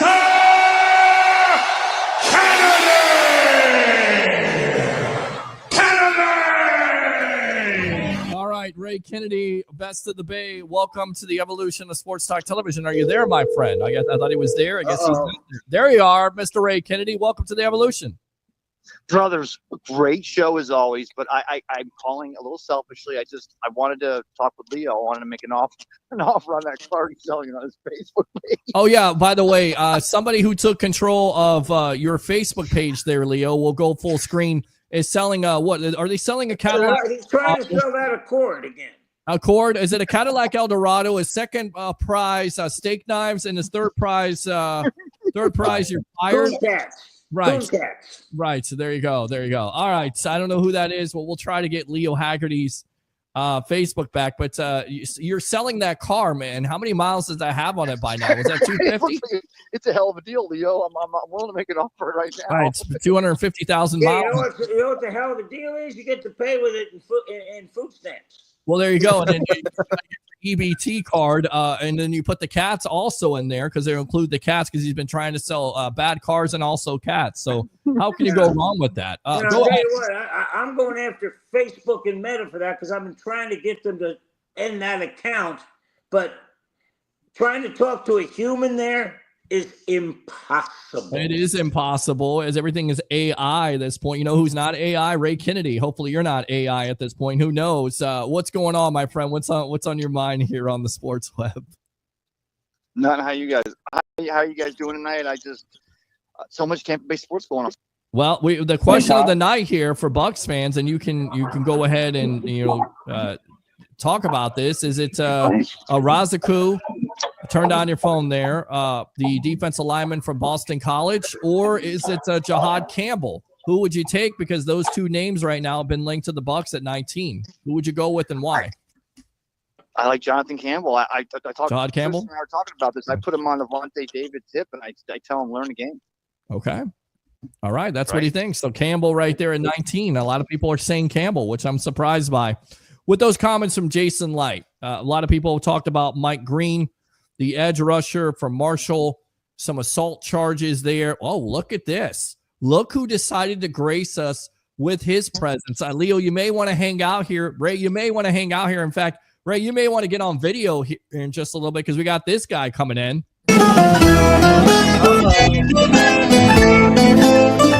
Professional handicapper extraordinaire. He shows up when he wants to, but he can do that because he's got great predictions. Like Derek Carr was going to be a bust because he had a bad shoulder. He talked about the Bucs needing a running game. I mean, when is this guy not right about something? Although the Rays tonight are doing pretty well. He's not high on the Rays, but we'll see. Let's go out to Mr. Harry the Greek. Welcome to the evolution of Sports Talk Television, my friend. Here on the Monday night. What's on your mind? What's shaking, guys? Leo, Louie. What's up, Louie? And of course, Petey. How you doing, brother? I'm doing great. You know why? Because in the house right now, we're bragging to the roommate, who is a Boston Red Sox fan, as the Rays took care of business tonight. Looks like 15-1. I mean, they went for the extra point there, Leo, like you said. Went for two. Yeah, went for two. And we got Ray on the line here. So, I mean, guys, where do we want to go here? My boy, Ray Kennedy? Ray Kennedy's on the line, yes. Brother, hey, Harry, great to talk to you, my friend, even though we're neighbors. I'm happy to be your neighbor. But I'll tell you what, I talked about this weekend, about the Rays. Were they going to be a team that's a victim of their own circumstance and let teams come in and pick on them? Or are they going to bow up and use the Stein in the home field and whatever this season holds? And I mean, you've taken into account the runs they've scored in historic amount. Every starter had a drove in a run tonight and had a hit. The Rays have never done it, but it's not the first time it's been done. Just they're established at Steinbrenner Field. What do you guys think? Yeah, I mean, listen, it's nice to have Yandy Diaz leading off again with the home run. He's big for that lineup. And once again, it's Junior Caminero. For me, it's the at-bat yesterday. I keep on making a big deal about it, but he completely gets dominated. He continues to, swing outside, and then he's frozen pizza with the curve, not being able to do anything. He commits the error there at third base. He's able to overcome that as a young player, hitting the first meatball that comes down the pike there to left center field for 416 feet. So that's what you want to see. That's what you got to have out of this lineup.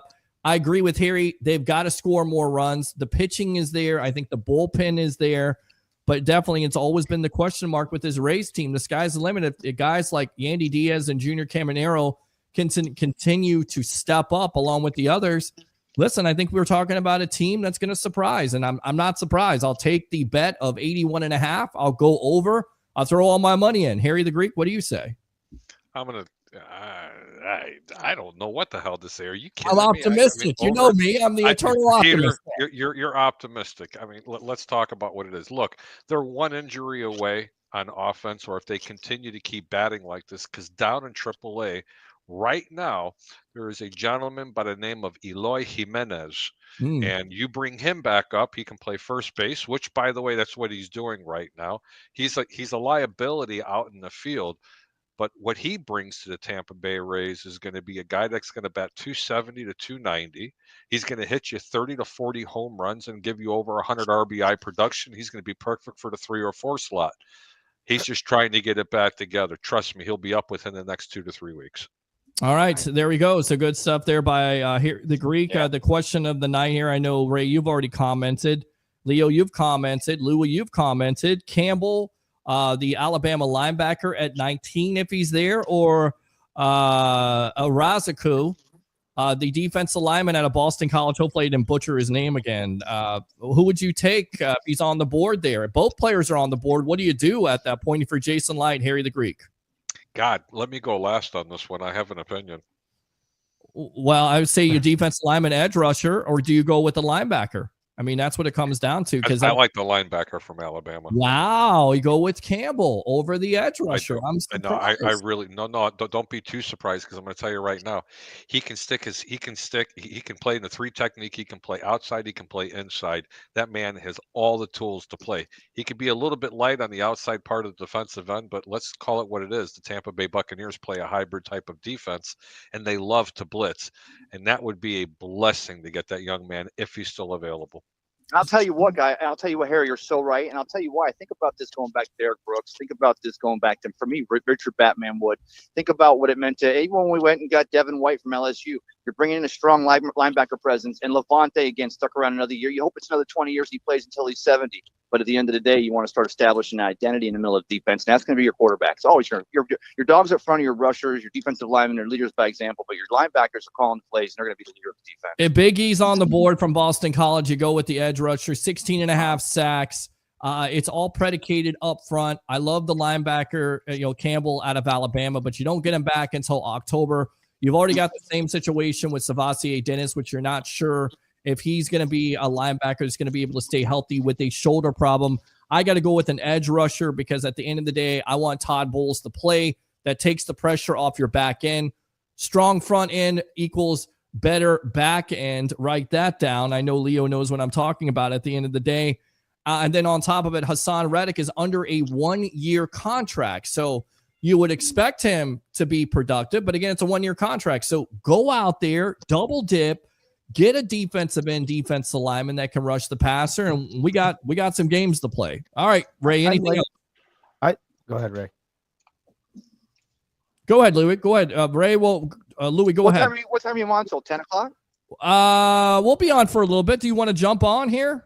I'm almost home. I'm going to jump on. Give me about 5. You guys, I hope to stay around. Keep the great show going. It's awesome. I'll talk to you on. All right, the left-hander's got a call tonight, though. All right, give me some final comments here. I want to know what you thought about the wide receiver for LSU. Oh, God. You know what, Peter? We need to get Ryan on for that one, because he covers LSU.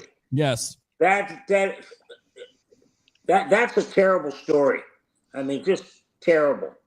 Did they find out what happened, why he did what he did? It was suicide, and authorities were trying, because he left the scene of a crime where he killed a 78-year-old man who was a veteran, and he ruined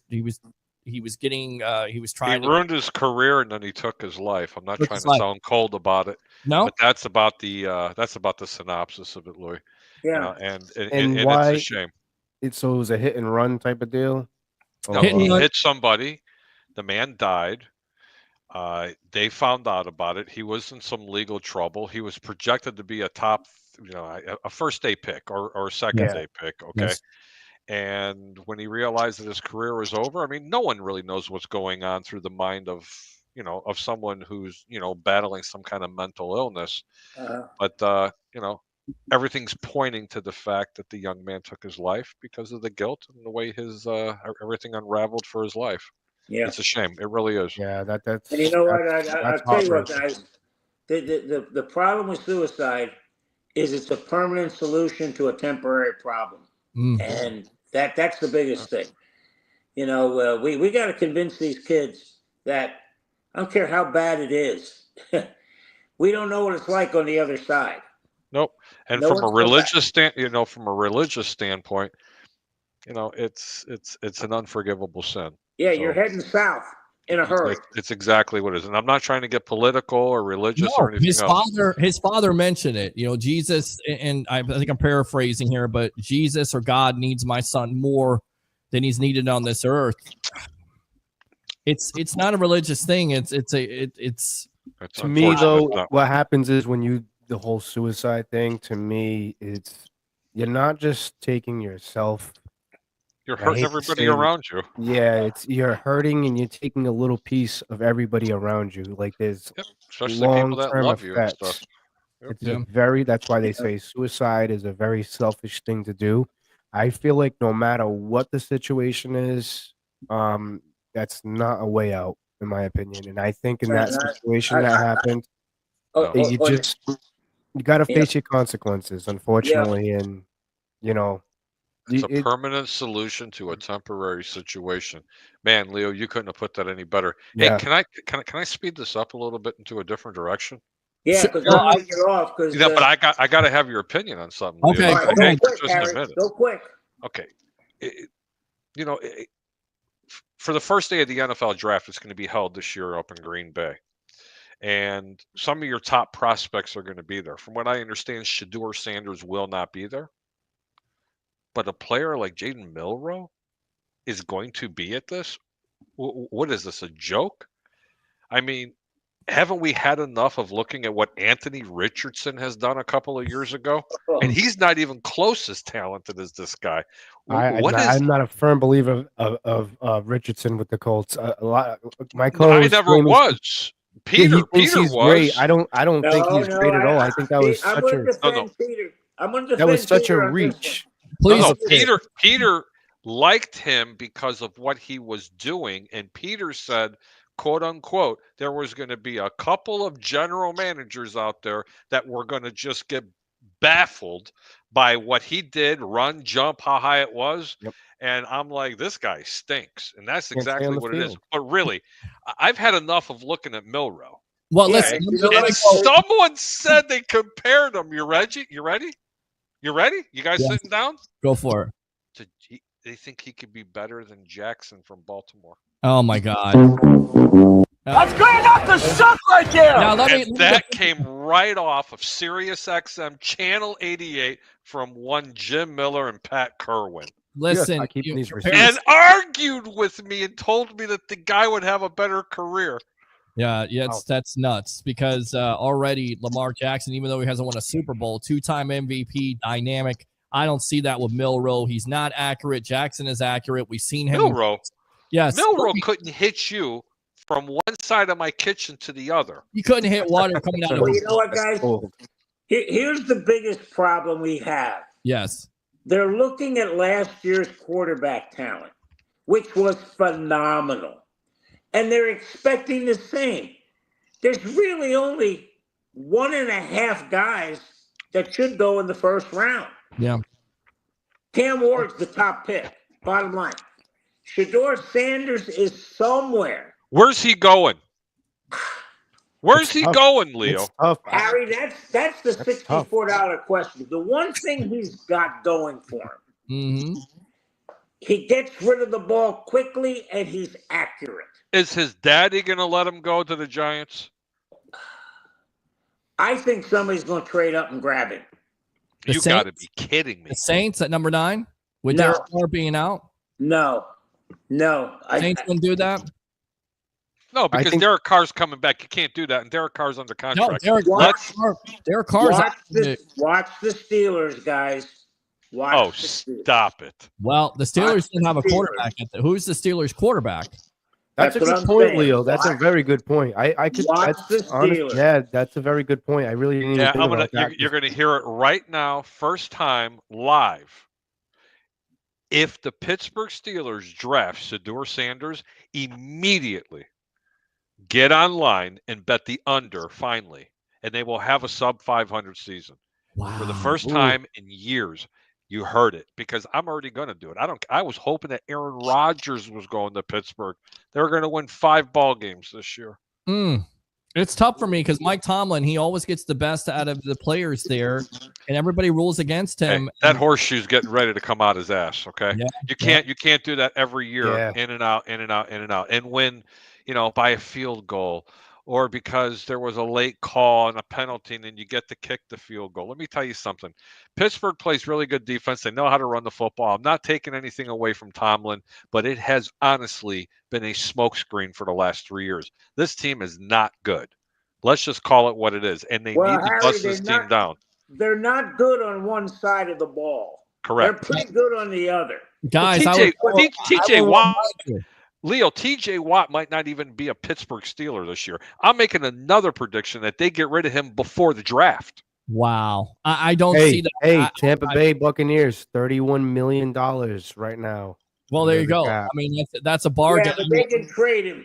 See, that's the thing. They can trade him.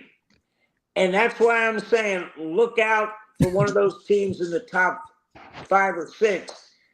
If the Steelers want to move up and they package J.J. Watt.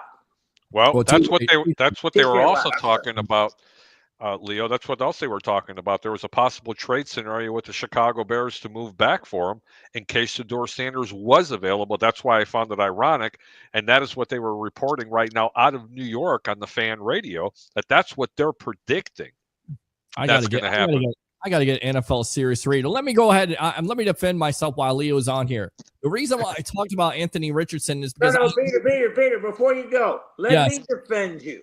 Please do. Because all Peter did was say somebody's going to take it. Because I lost the bet. I said, Peter, nobody's that stupid. And Peter said, yes, somebody is. Oh, yeah, they are. There were 2 teams that were enamored with them. Yeah. And you always have that one team that's stupid. He had such a small resume. The only one smaller was the kid coming out of North Dakota State that ended up with the 49ers. Billy Lance, yes. That they traded up for him. I still think he can play ball. I really think Trey Lance can never be got a fair quarterback. chance anywhere. He's not going to get a chance. You're absolutely correct. We were talking about this earlier. Like, what happened to Trey Lance? Like, why isn't somebody giving him a shot? I understand he was with the 49ers. He got hurt, and then Purdy came in, and then it was just completely downhill. He didn't get a shot with Dallas when he was down. Doesn't even get a shot with Dallas. He had one game against Dallas. Anybody remember his last game that really made who solidified what his career was going to be like? Anybody remember it? Anybody? No, it's forgetful. It's not forgetful for me. It was the rain game against the Chicago Bears. Yes. Oh, God. Yes, that was not good. And they absolutely destroyed that kid. By the way, I'm going to throw this out as a parting shot. Real quick, stand by. We got an update here on the Rays score. It is officially over as your Tampa Bay Rays have defeated the Boston Red Sox tonight 16-1. Just out of curiosity, are they 500 yet? I think they are. I think they're 500. 500, yes. Wow. You can't be over 500 until you get to 500. So way to go, Tampa.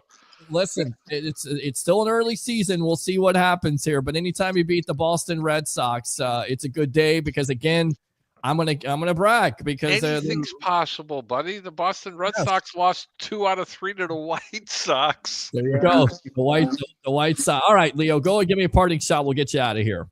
Brock Purdy, does he get the money or not? I say there's no way. Yes. No way. I'm going to tell you right now, Peter, I'll make you a gentleman's bet. Frisco does not pony up. There's going to be a sucker team out there that's going to believe in him, and they're going to pay him the bank, and he's going to be exactly who I thought he was because I'm going to Dennis Green him right now. They were exactly who we thought he were. Brock Purdy is not that good. You're about to lose quarterback. You're about to lose a stake bet here because I'm going to go full screen. The reason why John Lynch is going to sign him is because he's put himself in the corner, right? You get rid of Deebo Samuel. You get rid of the other receiver possibly in Brandon Ayuk.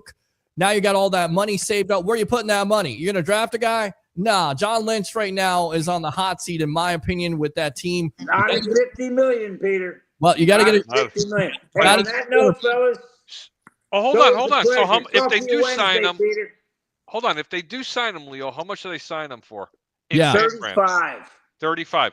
Okay, I'm telling you, at 30 to 35, is worth it. You get up in the 50 million plus. Not a chance. Not No a chance that Frisco No does it. way. I will say they will follow the quarterback market. I don't want somebody to be $50 million, but I'm not ready to trade him if I'm John Lynch, because you trade Brock Purdy and basically you are starting over again. A lot of people say they're already rebuilding with all the losses and Christian McCaffrey and the health situation there, but you don't get rid of all these players and then get rid of your quarterback. That doesn't make sense to me. Yeah, but you don't. So you're going to pay Brock Purdy more than you paid Baker You can't Mayfield. cash strap your team giving the quarterback $50 million. That's not what I would do. I think he's going to get somewhere around. I think he gets around.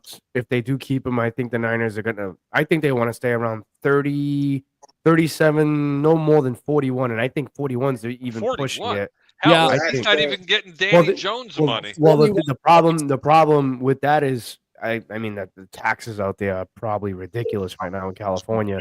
So that's why I'm just thinking. I don't know. Louie, I think, you're up in New England, right? Oh yeah, it's just as bad here too.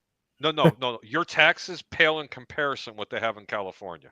Well, listen, you guys are bad up there. 40 over $40 million. Book it, Dano, right there. I would never pay Brock Purdy over $40 million. Peter, we're going to the Outback. We're just debating on who's going to pay on that one. Guys, I got to go. All right, fellas. get out of here, Leo. Let's go out to one of our favorite web heads. I believe this is Mr. Wings himself. Somebody owes him wings. Mr. Williams, listen, Mr. Williams. Do you hear this? I vote for Harry to pay for Outback. Well, you got to pay for Outback at this point because he's been stalling the last 2 years with not getting you wings. You got to do me a favor. I'm going to ask every caller to do this, especially you, because we're going to get this right. You got to say, bring your passion, bring your excitement. Just don't bring any nonsense. Go. You bullshit. He couldn't do that twice if he tried. You can do it. Come on. Hey, Harry. Yes, sir. Bring my way. Bring the passion. Don't bring the noise. Just bring your wallet. Oh, I told you. Yeah. I told you. All right. I told you. What's up, sir? How you doing, brother? How's everything going? Hey, man. I thank God, man. I just came back from another surgery, man. Surgery? Oh my gosh! Yeah. What surgery this time, my friend? Because I had shingles the last couple of weeks. This has been a pain. What did you have? No, it was another colon surgery. Oh no, I'm sorry, man. Sorry about that, man. Yeah, man. But don't bring your passion. Don't bring your noise, Harry.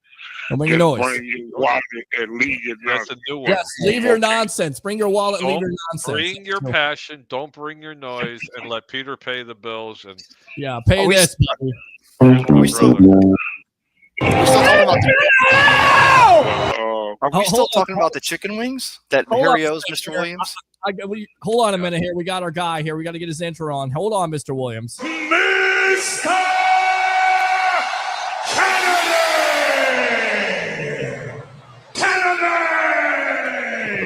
Best of the Bay right there, Tampa Bay. Ray Kennedy, thanks a lot for joining us. You got Mr. Williams on, Louie from the Frozen Pirate podcast. What do you hear? What do you say? And the Greek himself. I love playing around with my sound effects. All right, swear go to ahead. God, I'm going to stick that sound effects board so far up your anal canal, you're never going to find it again. Oh, boy. Louie, you just don't understand, man. You ain't been around long enough, okay? I got a couple of sound effects myself, so. Oh, yeah. Keep playing them. There you go. I will. I know you like this one right here, Harry. How about this one right here? That's good enough to suck right there. All right, Mr. Williams, go ahead. You have to remember, I'm also an admin on your page. I could just remove you, him, and just leave it alone.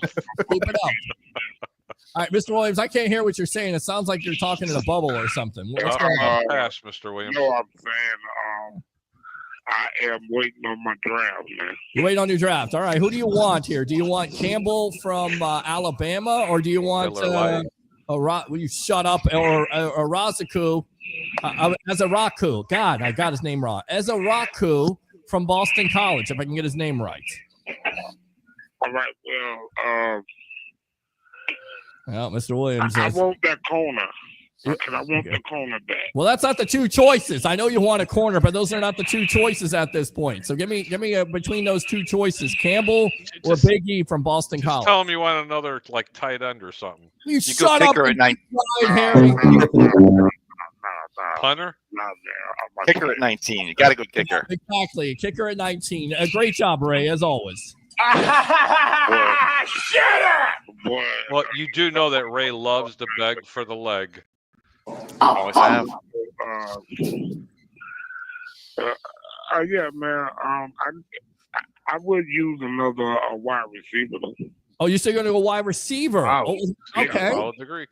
All right. So wide receiver there, guys. Is that a situation where you address it? You got McMillan, who's been compared to Arizona State. Hold on, Mr. Williams. You bring up an interesting point here. 6'4", 6'5", a lot like Mike Evans. If he's there at 19, do you go with him?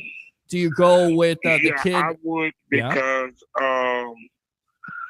we would never know if one of the guys that we have in our lineup go down. So you're okay, and you got a cat there. Very nice. Look at a little black cat from Tampa Bay, Ray. That looks like my Shiba. It is. Where are you at, Ray? Are you over there at Harry's? Are you guys? All right, Mr. Williams. I appreciate the call, my friend. Hang in there, okay? Mr. Williams, be well. Be well, my friend. You be well, brother. And don't forget, well, Mr. man. Williams, before you go, it's always polite to pass. Yes, there you go. And we'll get your wings, I promise you. Now, right, kid, I want a steak from Outback now. Well, you want a steak? He wants a steak from Outback. So because you have not gotten his wings here, Harry, are you willing to get him a steak at Outback? The Brother, tariffs. I have no The problem tariffs with make that. it.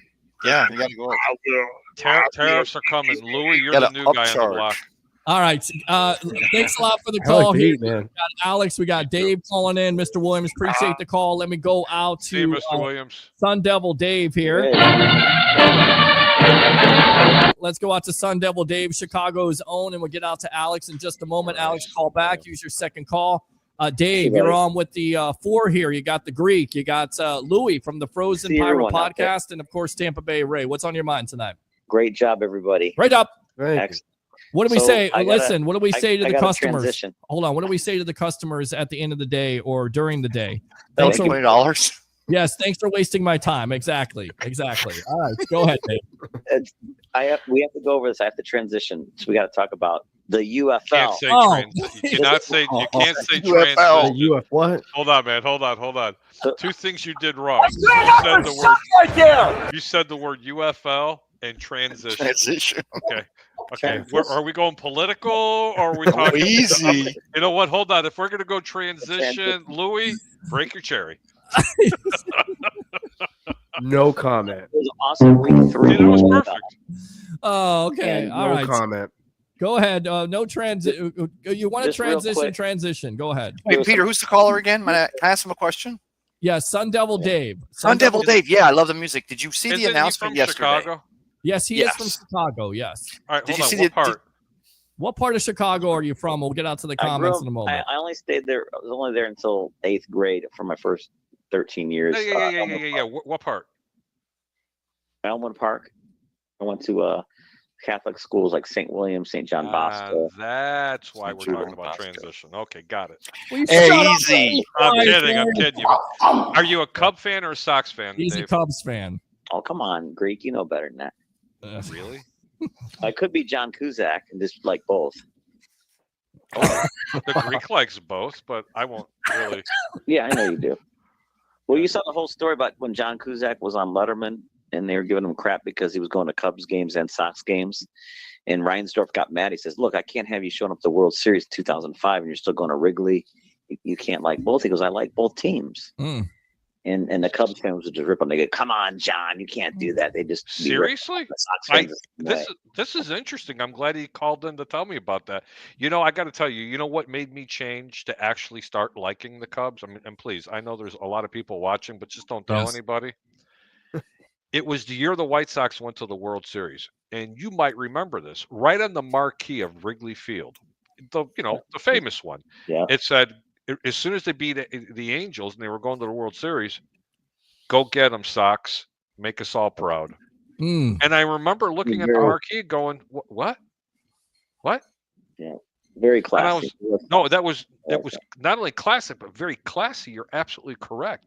Because how many markets are out there that don't have a baseball team, let alone two? Yeah. But Cubs still suck, even though I root for them. Oh, man. Somebody says, and I think And they're the White right Sox are what? This is an all-star panel. Absolutely right now. Love the sports web. Thank you. We the Thunder, of course, talking Tampa Bay Lightning. We'll get back to them in a moment. But Dave, what's on your mind besides UFL? You want to talk UFL? Talk about it. Just real quick. I know that you guys don't watch it, but look, I like some of the rule changes that they have in UFL. Okay. Such as instead of doing the overtime, they just say, you know what?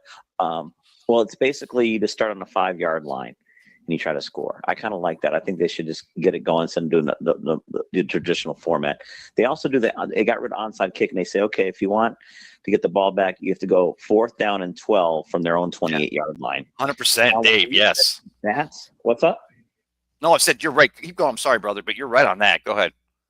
I like that. Now, I went ahead and looked at some stats. So what do you think, this is from 2023, what do you think the percentage of success is on a 4th down and 12 in the NFL from 2 years ago? Just throw out a number. I would say 5%. It's went up exponentially in the last 2 years. I can tell you that. I'd say it's going to be less than 10. 12, 31%. It was 20 out of 64, which I thought was kind of crazy. Wow. 31% if you look on the stats. 4th and 9 is 29%. 4th and 12, 31%. Brother. 4th and then it starts going down. Like when you go to 4th and 15, it goes down to 13%. And what percentage do you think the whole we got to announce we can't do it until the 4th quarter and we have to be down. We have to announce ahead of time we're going to onside kick it. That percentage is literally down. I got to believe below 5%. I think that's the actual percentage, somewhere between 5 and 7. So that's one of the things. Probably like 2%. It's the dumbest rule of all time to let people know about the onside kick. It takes away from the game. It is stupid and dumb, and the NFL should be ashamed of themselves, and they don't know what they're doing when it comes to the dynamic kickoff rule. That's why now they're putting an emphasis on it. They're going to be touched back at the 35-yard line. They continue to screw this up. Just leave it alone. Stop doing it. Stop. I think they need to go back to the way they used to do things, man. I don't know. Maybe it's just because I'm 37. How about flip a coin and play a quarter? Well, listen. Louie, you're backwards. If you really truly, and again, if the NFL truly cares about the injury situation on kickoffs, then don't play games on Thursday night. Don't play games on Friday night. Don't play games on Saturday night if you care about players' health, and you don't. They want the money. You see, the National Football League, Peter, speaks out of both sides of their mouth. You and I both know that. It happened years ago, but let me give you an example with gambling. Ray will remember this when the Tampa Bay Buccaneers were playing the Raiders, for the Super Bowl back in what year was that, Ray? 2004? 2003, but it was the 2002 season, yes. Yes, Super Bowl 37, yes. Las Vegas wanted to go ahead and advertise in the Super Bowl. Yes. And commissioner back there was like, gambling in the National Football League? Oh, my Lord. It's the devil. It's of the devil. They wouldn't let him run a commercial, right? That's right. Harry, right. And this is how hypocritical it is, Louie. 10 years later, well, what do you think? Well, there might be eventually something for gambling involved in 2018. You know what? Let's do it. Gambling's a good thing. Yeah. And ladies and gentlemen, by the year of 2030, every venue, whether it's baseball, football, basketball, and hockey, you will have a sports book within those locations. And that is how hypocritical the National Football League is. So if anybody's really surprised, what are you kidding me? If the National Football League could get away with having 20 to 25 games in the season and play Sunday to Sunday, they would do it. They would. I agree with that. They want to go they to would do it. Games. It's going to be 18 game schedule. Of course they will. And then it's going to open up Wednesday night football. Yeah. Hey, can I ask you guys a deeper level question real quick? Go for it. Because when Harry's talking about how they wouldn't even let it was the Vegas tourism industry. They wanted to buy an advertisement to have and they said no because she was gambling in your town. And then Tony Romo a couple of years later literally almost got filleted because he was showing up at a fantasy football thing in Vegas during a Super Bowl or what have you. But guys, can I ask you? And this is the next level question. Everybody, and including Sun Devil Dave on the phone, has legalized gambling across everything, being able to bet on everything for per yard, per reception, per run, has that kind of started to kill fantasy football? Because I really don't see fantasy still out there, but it's not like it was. It's not even close. And that's a really good comment, Ray. It's not as popular as what it once was. People are in trouble when you can log onto your sports book on your app and play table tennis. Yeah. You can bet on table tennis. I Yes. just want you to think how sick some of these people are. All of a sudden, you bet $10 or $20 or $30 and you could hit watch live meet, and there's two dudes in Russia playing table tennis. Oh yeah. And you're betting on that. Me, personally? Yeah. What? It's crazy. But real quick, try to catch a game if you can. The St. Louis Battlehawks are averaging about 30,000 people a game. Well, that's our good friend Seneca Wallace. He's the quarterback coach there. So we will definitely. AJ McCarron's a quarterback. And Harry, tailgating. What I was going to say. Who's the quarterback? AJ McCarron? AJ McCarron. What is AJ McCarron known for? He's the quarterback from in Alabama. Right, but Alabama. Remember what Brent Musburger said? No. About his girl? Was he gambling? No, he said smoke show. Yeah, remember? His girlfriend on draft night. That girl was hot, bro. Well, let me ask Sun Devil Dave. So they announced, I was watching the UFL game Saturday or Sunday. It was from St. Louis, and they had a special announcement there. The UFL announced that they were going to host a championship game. And I think that's a big move because you saw that, right, Dave?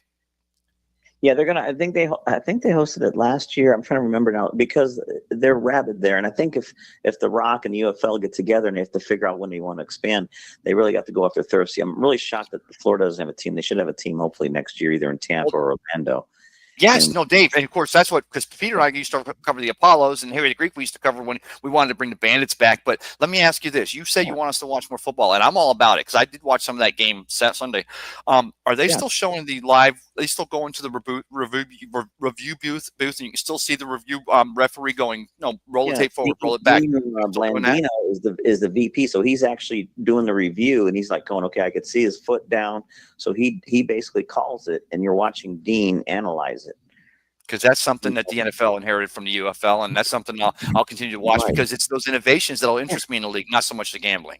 Well, you got to really petri dish. The NFL basically said UFL is a petri dish, and that we're going to take some ideas. So maybe in a couple of years, you might see that 4th and 12 or whatever, 4th and 12 from the 28 or going from the 5-yard line. You might see these ideas in 2028 and beyond, but that's what the NFL wants to use the UFL for. So that's another reason, but try to check them out next week if you can. All right. We'll try to do that. We'll try to get Seneca Wallace on with us because again, he's the quarterback coach. He's been on this show before as an analyst and talking about quarterback play. So I'm interested to hear what he's got to say about his quarterback there, Mr. AJ McCarron, of course, out of Alabama and Cincinnati. Yeah. Sun Devil Dave, appreciate the call. Use that second one if you want to. All right. Great job. Talk to you Wednesday. Yep. Thanks for wasting my time. Yep. That's what we tell customers. 185 years old, all the way through the script. Thanks a lot for wasting my time. I'm sorry, I can't let it go. This is where I spent. All right, let's go out to one of our favorite webheads, Mr. Alex, using his second call. You're on with a great panel right now. Harry, the great professional handicapper extraordinaire, Louie from the Frozen Pirate podcast, and of course, Mr. Tampa Bay Ray, best of the Bay after your Tampa Bay Rays tonight take care of business 16-1. But I got a feeling you want to talk about something else. Let me ask you this question really quick. Campbell at 19 or Big E from Boston College? Donovan. We're just going to call him Donovan from Boston, BC. Donovan. I'm sick and tired of trying to figure out this dude's name. No one knows it. It's like we're probably still butchering it. A Rasaku or whatever. All right. Donovan works, please. Yeah, Donovan. All right, Alex. What's on your mind?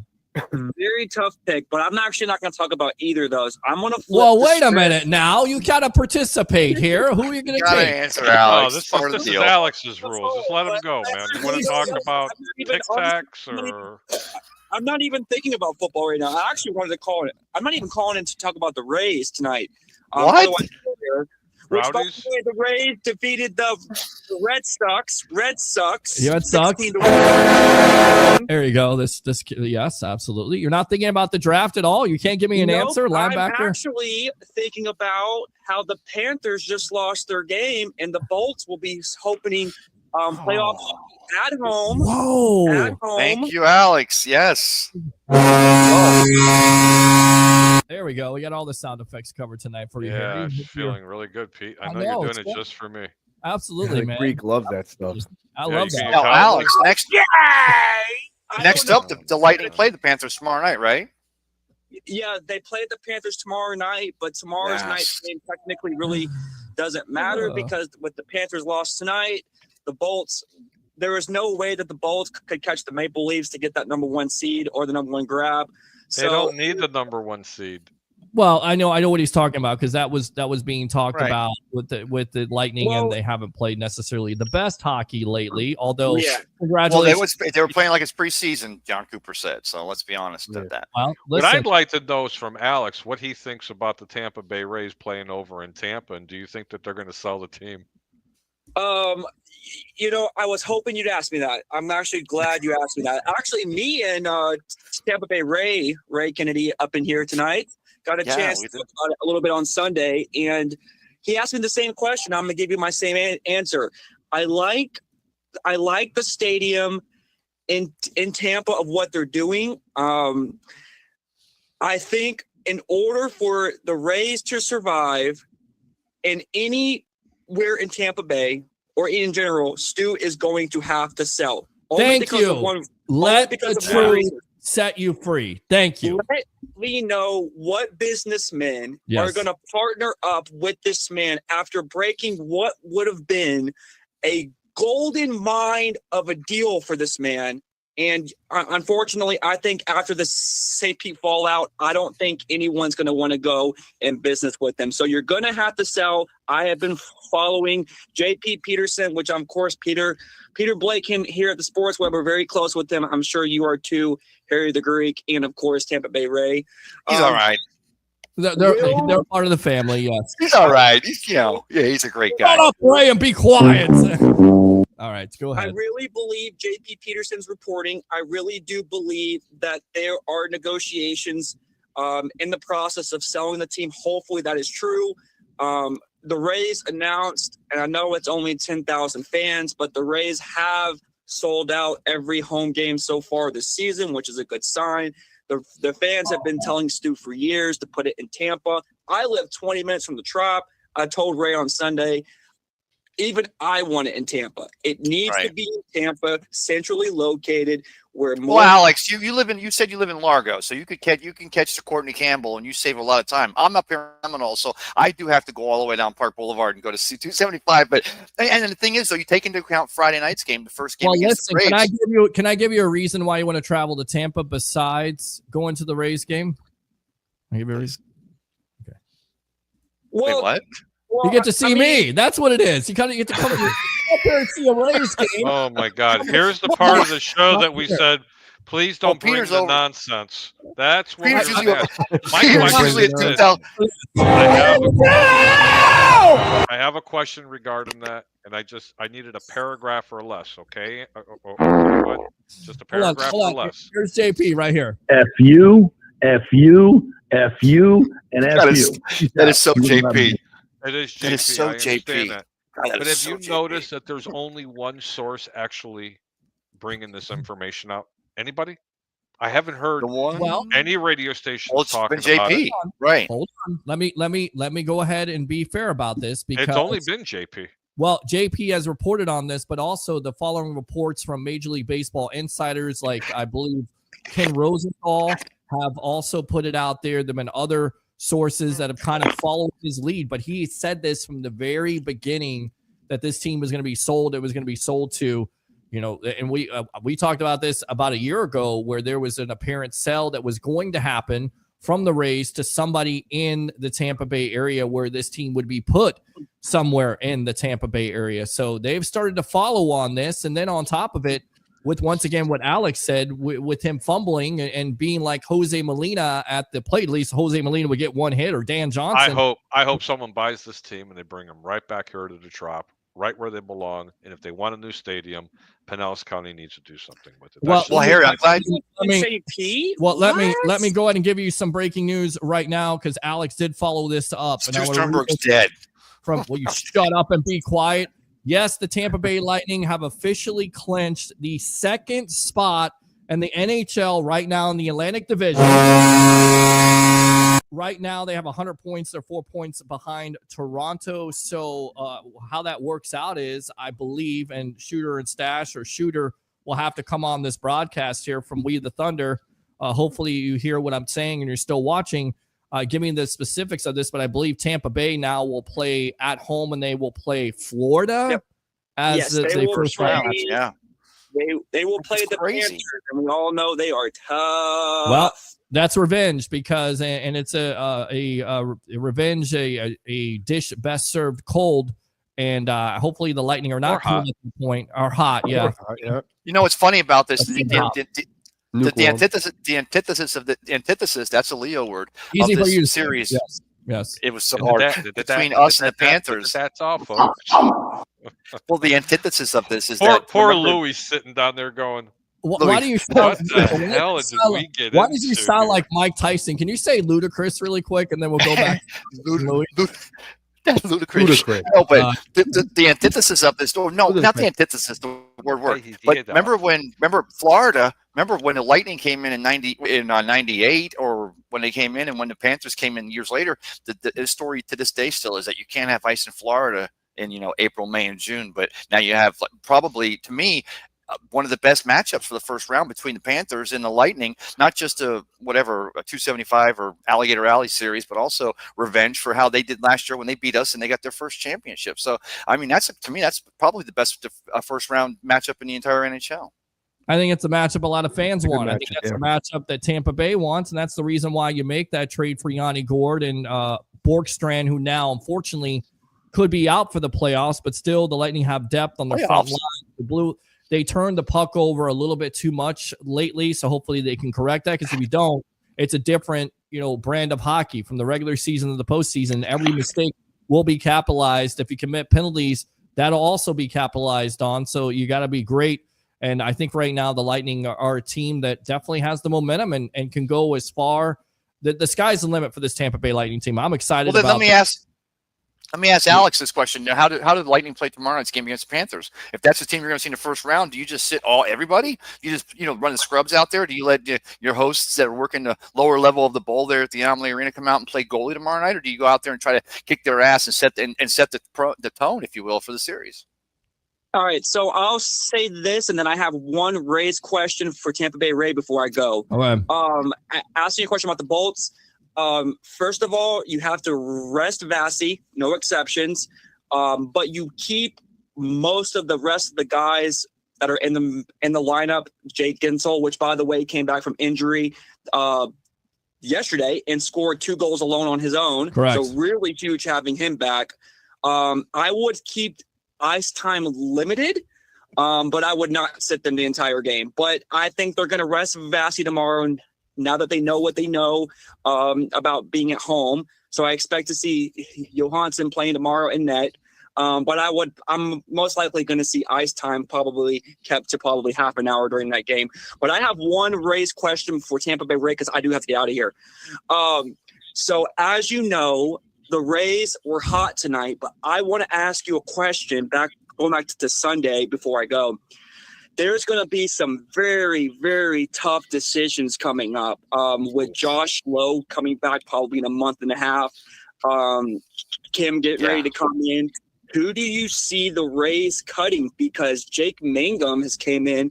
Guy is insane. What Meisner has done. Dude got 2 bombs today, 4 RBIs tonight. Who do you see?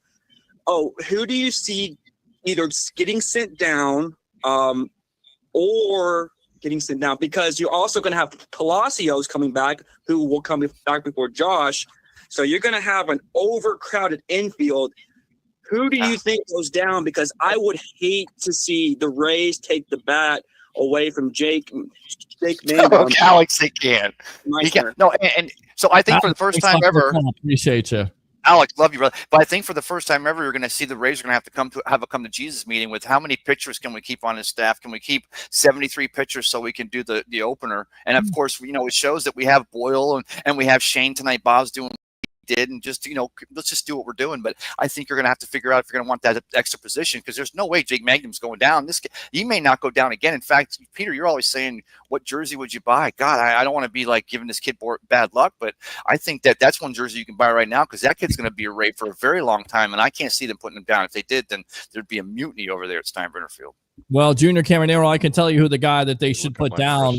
They should definitely put him down. It's wait, Junior Walls. Well, Junior Caminero, that's the jersey you buy, but it should be Walls that gets sent down for Kim, because he can't hit. I know he can play defense. That's the guy that I would send down, but I got a feeling the Rays will probably hold on to him because of what we talked about. They value that defensive presence. So that's a great question, and we'll see what the Rays do and how they react to it. I know that we're neglecting, and Louie, I still see you there if you want to chime in, but I want to go out to some of these comments here. I was reading the last one. That's bad luck, man. Yeah, that's what I'm saying. Christopher Cole, I don't believe that you owe me lunch. I thought I did, Christopher Cole. Maybe I don't. Saints might take Milroe in the second or third round because he's many hurts. Tim says suicide is a total coward move. We the Thunder right there. Love the Sports Web. Love you, my friend. In fact, you're always welcome to call in. Shooter right there and talk about the Tampa Bay Lightning if you want to. This is an all-star panel. Thank you very much, Tim. Trey Lance is going to end up in Pittsburgh. Carl Hardy says, great show. Oh, yeah. Blackie says, a Red Sox still rule. Not tonight, my friend. Not tonight. Mike DeRoche from Canada. Oh, Canada. Hey, Pete, the Greek, Leo, Louie. Thank you very much. And now Ray. Tim, bring the passion, bring the excitement, just don't bring any wings. By the way, don't tell Jason like that because he was on the Up and Adams show with Kay Adams, and he said the draft meal, you got to have wings. We have a buffet, got to have some pizza, got to have barbecue, all the bad food you can think of. I don't want any healthy stuff on draft day. We'll get back to that in a moment. Exactly. Let's go. Yeah, let's get back to that moment, but let's go out to the tribal troll. Acknowledge me. We're definitely going 3 hours a night, it looks like. I'm Roger, getting roasted. Welcome to the Evolution. Roger. Great show. Thank you very much. Appreciate it. All right, Greek, this is aimed at you, buddy. Uh-oh. No shit. I love you, but let's talk about your White Sox. Uh-oh. What about them Chicago White Sox? Who, by the way, I still wear their jersey. Anyone, and I'm proudly wearing it because you know why? I'm a proud fan, sir. Proud fan, yes. A proud fan. But what about the Cubs? Let's get it out of you, Harry. Come on, let's hear "Go Cubs, Go" just once. Go Cubs, go. Cubs. Go Cubs, go. Hey, Chicago, what do you say? Come on, Louie. I'm not a Chicago fan, man. Hey, see, he finished it. I liked it. There you go. He didn't finish it. Go. It's like Green Bay. Green Bay sucks. All right, go ahead. We can all agree on that. Yep. What? Yeah. What's up, Roger? How you doing, buddy? Suck again. Yeah, this has been a great show, guys. Thank awesome you. Hockey talk, awesome baseball talk. Thank you. Love it. Yes. Roger, you're leaving already? Didn't you take your little blue pill? What, you're done in like 2 minutes? I walked away for a second. You're already leaving us. He's two chumps, whatever. What do they call it? Two. I don't know. Two pump chumps. That's it. Thank you, Louie. Man. What? Peter, go back to sleep and itch, okay? Hey, listen, screw you, buddy, okay? I told him when he had the shingles, don't touch it and then accidentally rub it, because if you do, you get hair on your palms. It's going to hurt. Yes, it is. And you know what else is going to hurt? This is going to hurt me. Let's go! It's going to hurt me right No, there. on a serious note, what's up, man? How you been, Roger? Everything good? Yeah. Everything's good, man. Just working and doing the thing, watching you guys, and having a great show. Good, man. I'm glad you're having. How many have you had tonight? That's the next question. How many what? How many drinks? How many beers? Well, he hasn't been drinking tonight. He's not been drinking tonight? No. How's Raw? How's Raw going? We're wrestling. Roger's Roger's a fentanyl guy. The show's about to wrap up, and it's total freaking chaos. All right. They got Roman, CM Punk, and Seth Rollins in the ring along with the Wise Man, and it's just nuts. Hey, Ray, this is what you get for that stupid comment. There you go. I like that. Mike DeRoche. This is coming from a guy that lives close to Regina in Canada. Regina, Canada. Do you wear White Sox jersey at night where nobody can see you? I love it. They're actually I'm going to tell you right now, He's I wearing actually sunglasses. wear this. I actually wore it during the day. Oh, okay. Do you You wear wore that sunglasses out at in night? public here? Say Like what? Corey. You wear the White Sox jersey out in public? Absolutely, buddy. Proudly, he does. I can attest. He's right across the Yes. street. This I've seen is it. too good. I don't know why, but I've seen it. Hell, I even dance around naked with my jersey on. Oh, geez. I'm looking through the window going, "Hi, Ray." Oh my God! Who the hell cares? Oh boy. Hey Ray, I got a question for you, brother. Oh, Roger, Louie, go ahead. Louie, yeah, please. All I had a right. question for you. Go ahead. I had a question for you, brother. What are you doing in this draft with the Tampa Bay Buccaneers? If Oh, you're I at see 19, Louie just circled it all back in. I Love it. there you go. I love it. At 19 totally- over 19th pick, you picking Jahad Campbell, the inside linebacker out of Alabama, or what I like to call him, Donovan, the edge rusher out of Boston College. As a Raku. As a rock. You know, it's crazy because you talk about Peter. We were talking on the phone, or just when I was coming home, and I said Campbell, and you said he won't be available till October, and I'm like, that almost sounds like we're just too afraid to do that because of Joe Tryon-Shoyinka and what that luxury pick after we win Super Bowl 55 was, because he was coming off the injury at Washington. So, but I'll tell you what I'm hoping for. As much as I usually, when we're having the Super Bowl parties or over at Ray J or staying up till 11:30 to see, or 10:45 to see what number 19 picks, I'd love to see Jason just continue to make that magic happen. Trade back, figure out a deal, or trade up and go after someone that they realize is a difference maker, and whatever you got to do to get up a few spots, or trade out of that spot and just say, because at the end of the day, and Louie, I think you agree, offensive line, we got depth. Defensive line, we got 73 of them. A linebacker, we got Levante back, and that's why I like Campbell, and I like to see that offense, to see him start to learn from a Levante. But I think that Jason Light to trade back and maybe even continue to, because last year I think Jason Light showed you, whether it's the first round or the seventh round, we're going to find talent, and they're probably going to make the team in 2025.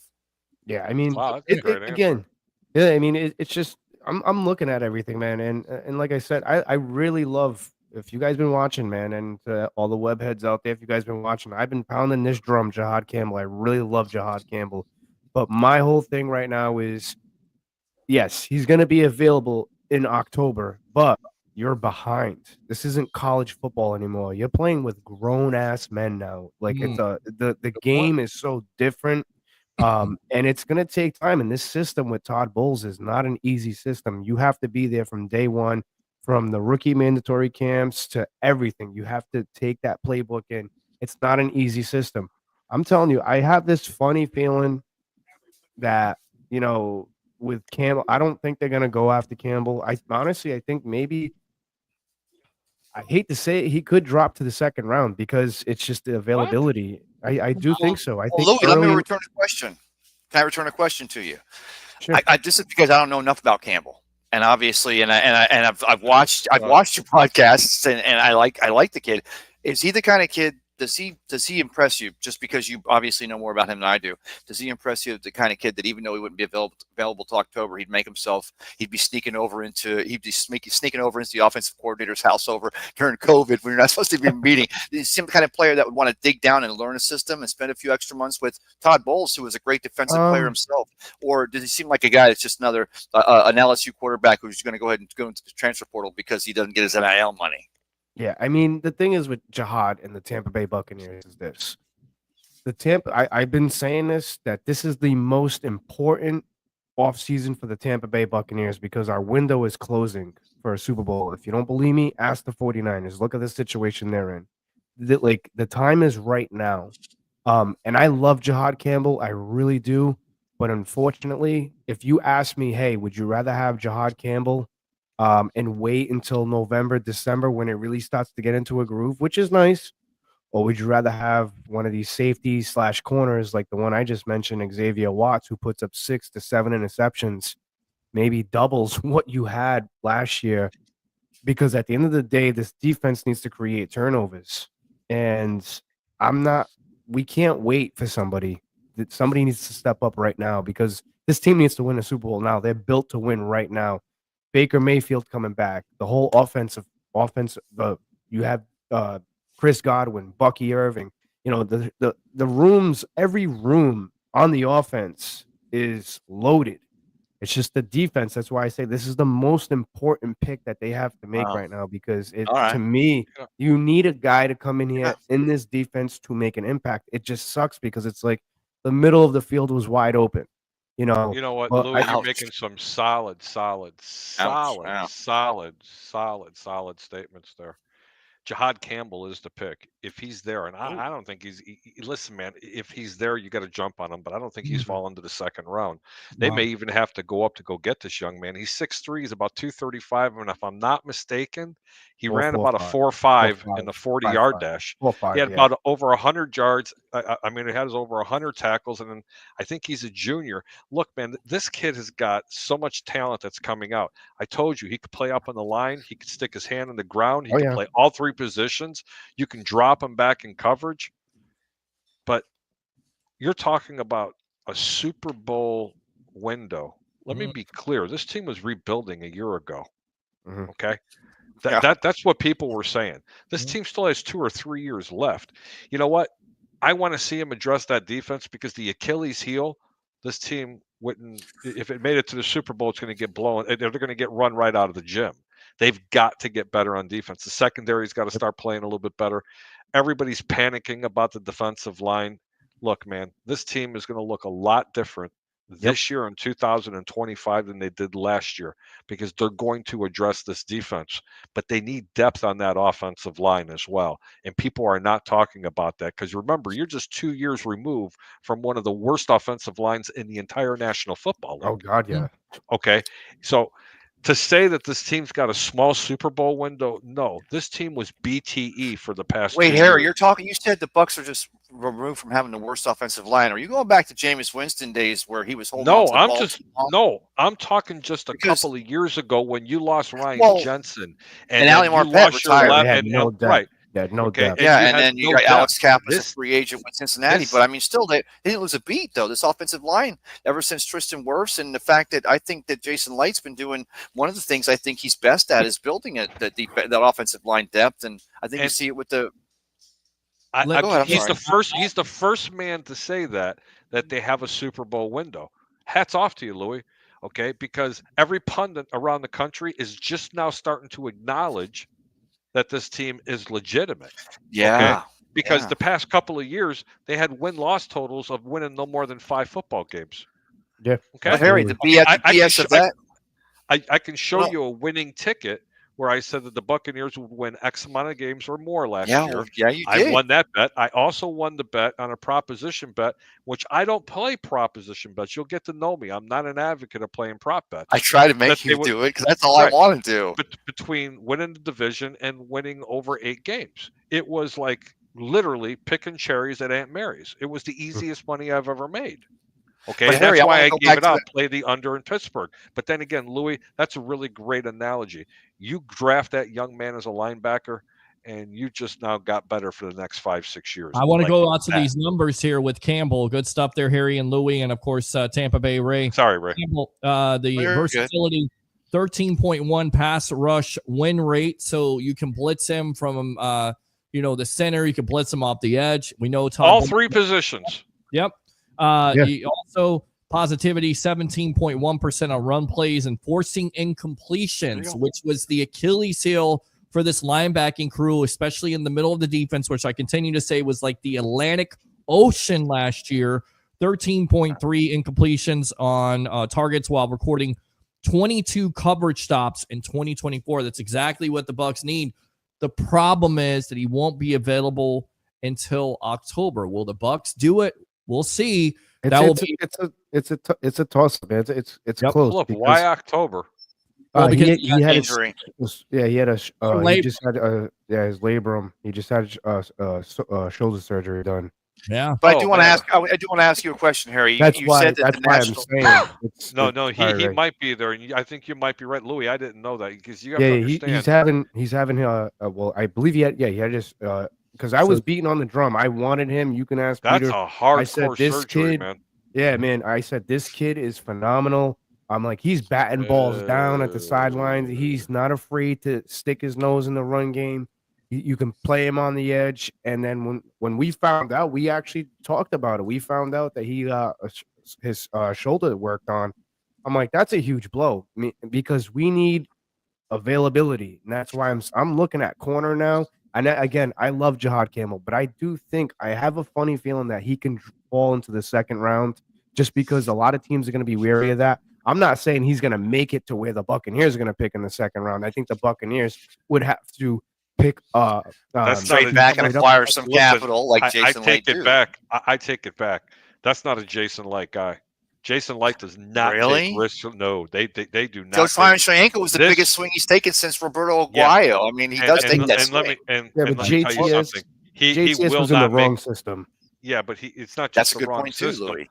Not just the wrong system, Louie. Great point. He's not going to make that same mistake twice. I assure you that. I'll be shocked. And you know what? That's a shame. I didn't know that. Louie just described Campbell, and he sounded exactly like he's describing a Devin White.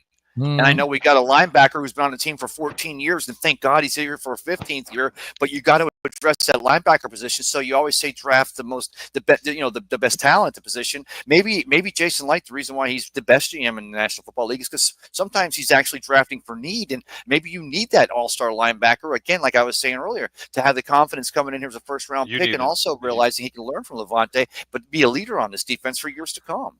Right, they need a defensive player to be able to make an impact now. Immediately, not coming back and say, you know what, we have a year to waste. Not with this defense. Well, Harry doesn't. Now, and maybe you don't draft damaged goods in the first round. If you want to go corner, you can go corner because Jamel Dean Bowles has already come out and said Jamel Dean is going to be in competition because he can't stay healthy. Best availability is best availability. And then on top of it, you could look at safety, Tyke Smith going to the safety position. Is that certain?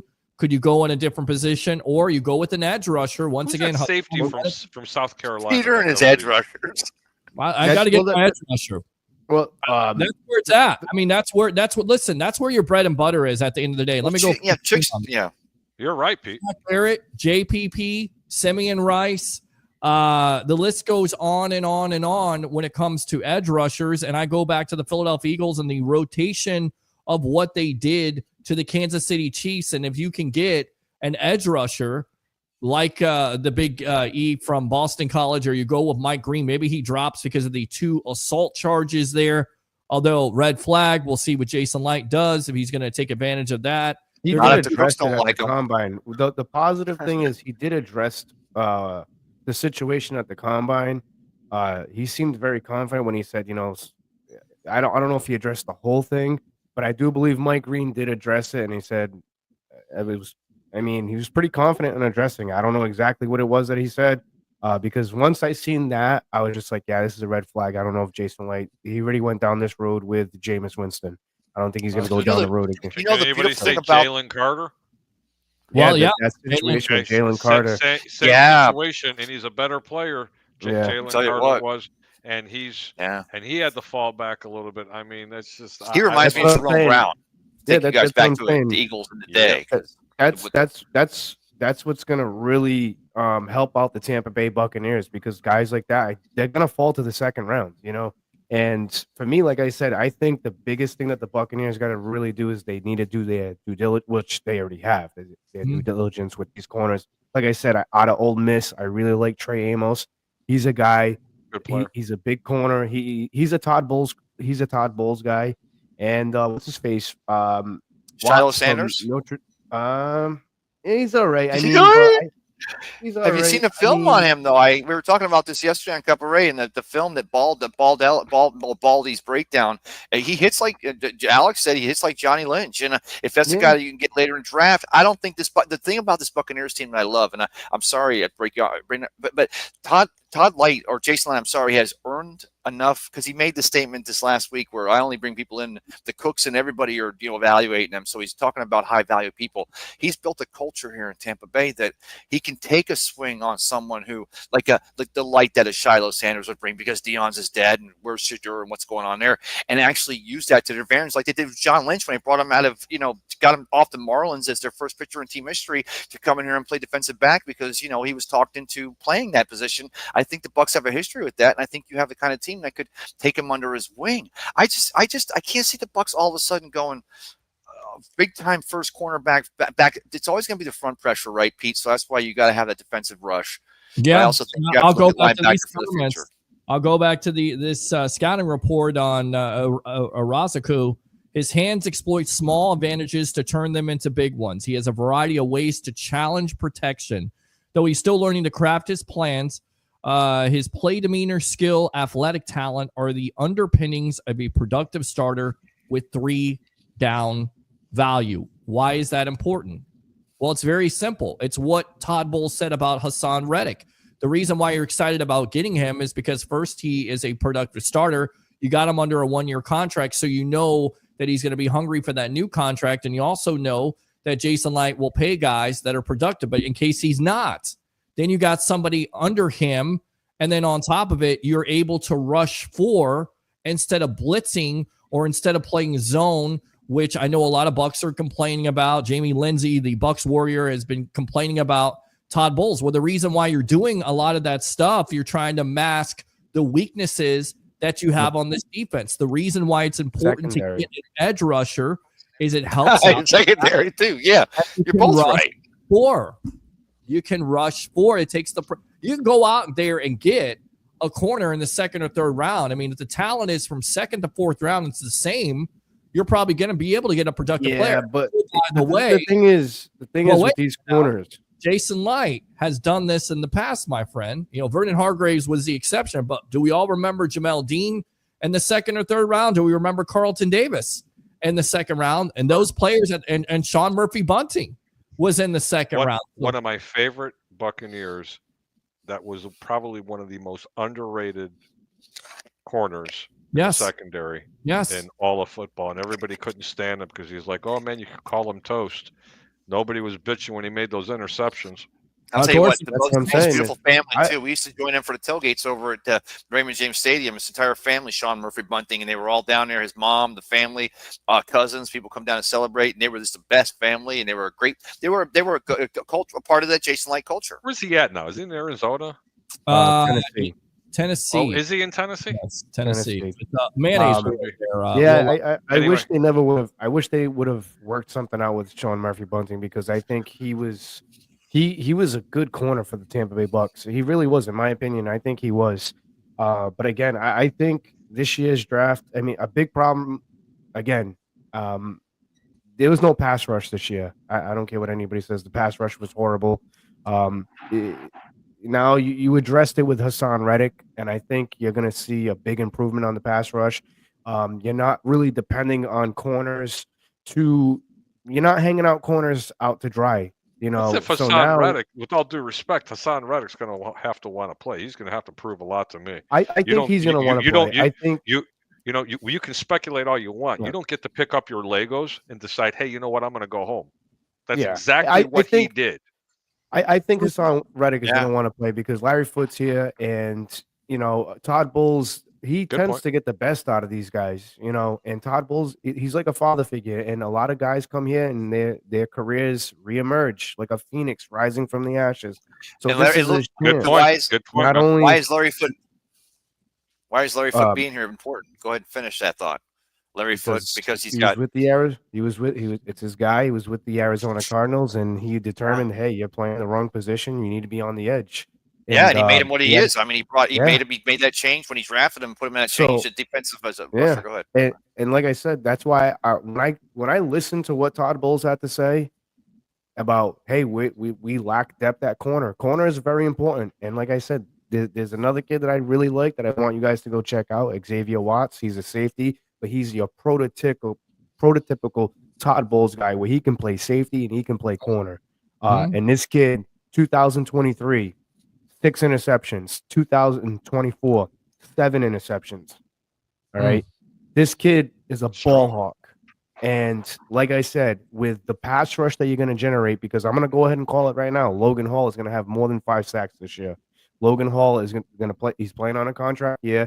He went very much under the radar this year. He had 5.5 sacks on an underwhelming pass rush. But I think Logan Hall is going to get better this year. I think Hassan Reddick is going to bring that juice, in the words of John Gruden, if you want him. Some juice to that defense, and I think Yaya Diaby is going to have a much better year. I think they have a good rotation with Anthony Nelson coming in there. Anthony Walker is yet to be determined on the inside position, but again, I think you can go get a guy, an inside linebacker, in the later rounds. That's what. But I think right now in that first round, man, you're gonna come down, trade back a little bit to accumulate some picks because you don't have a 6th round pick.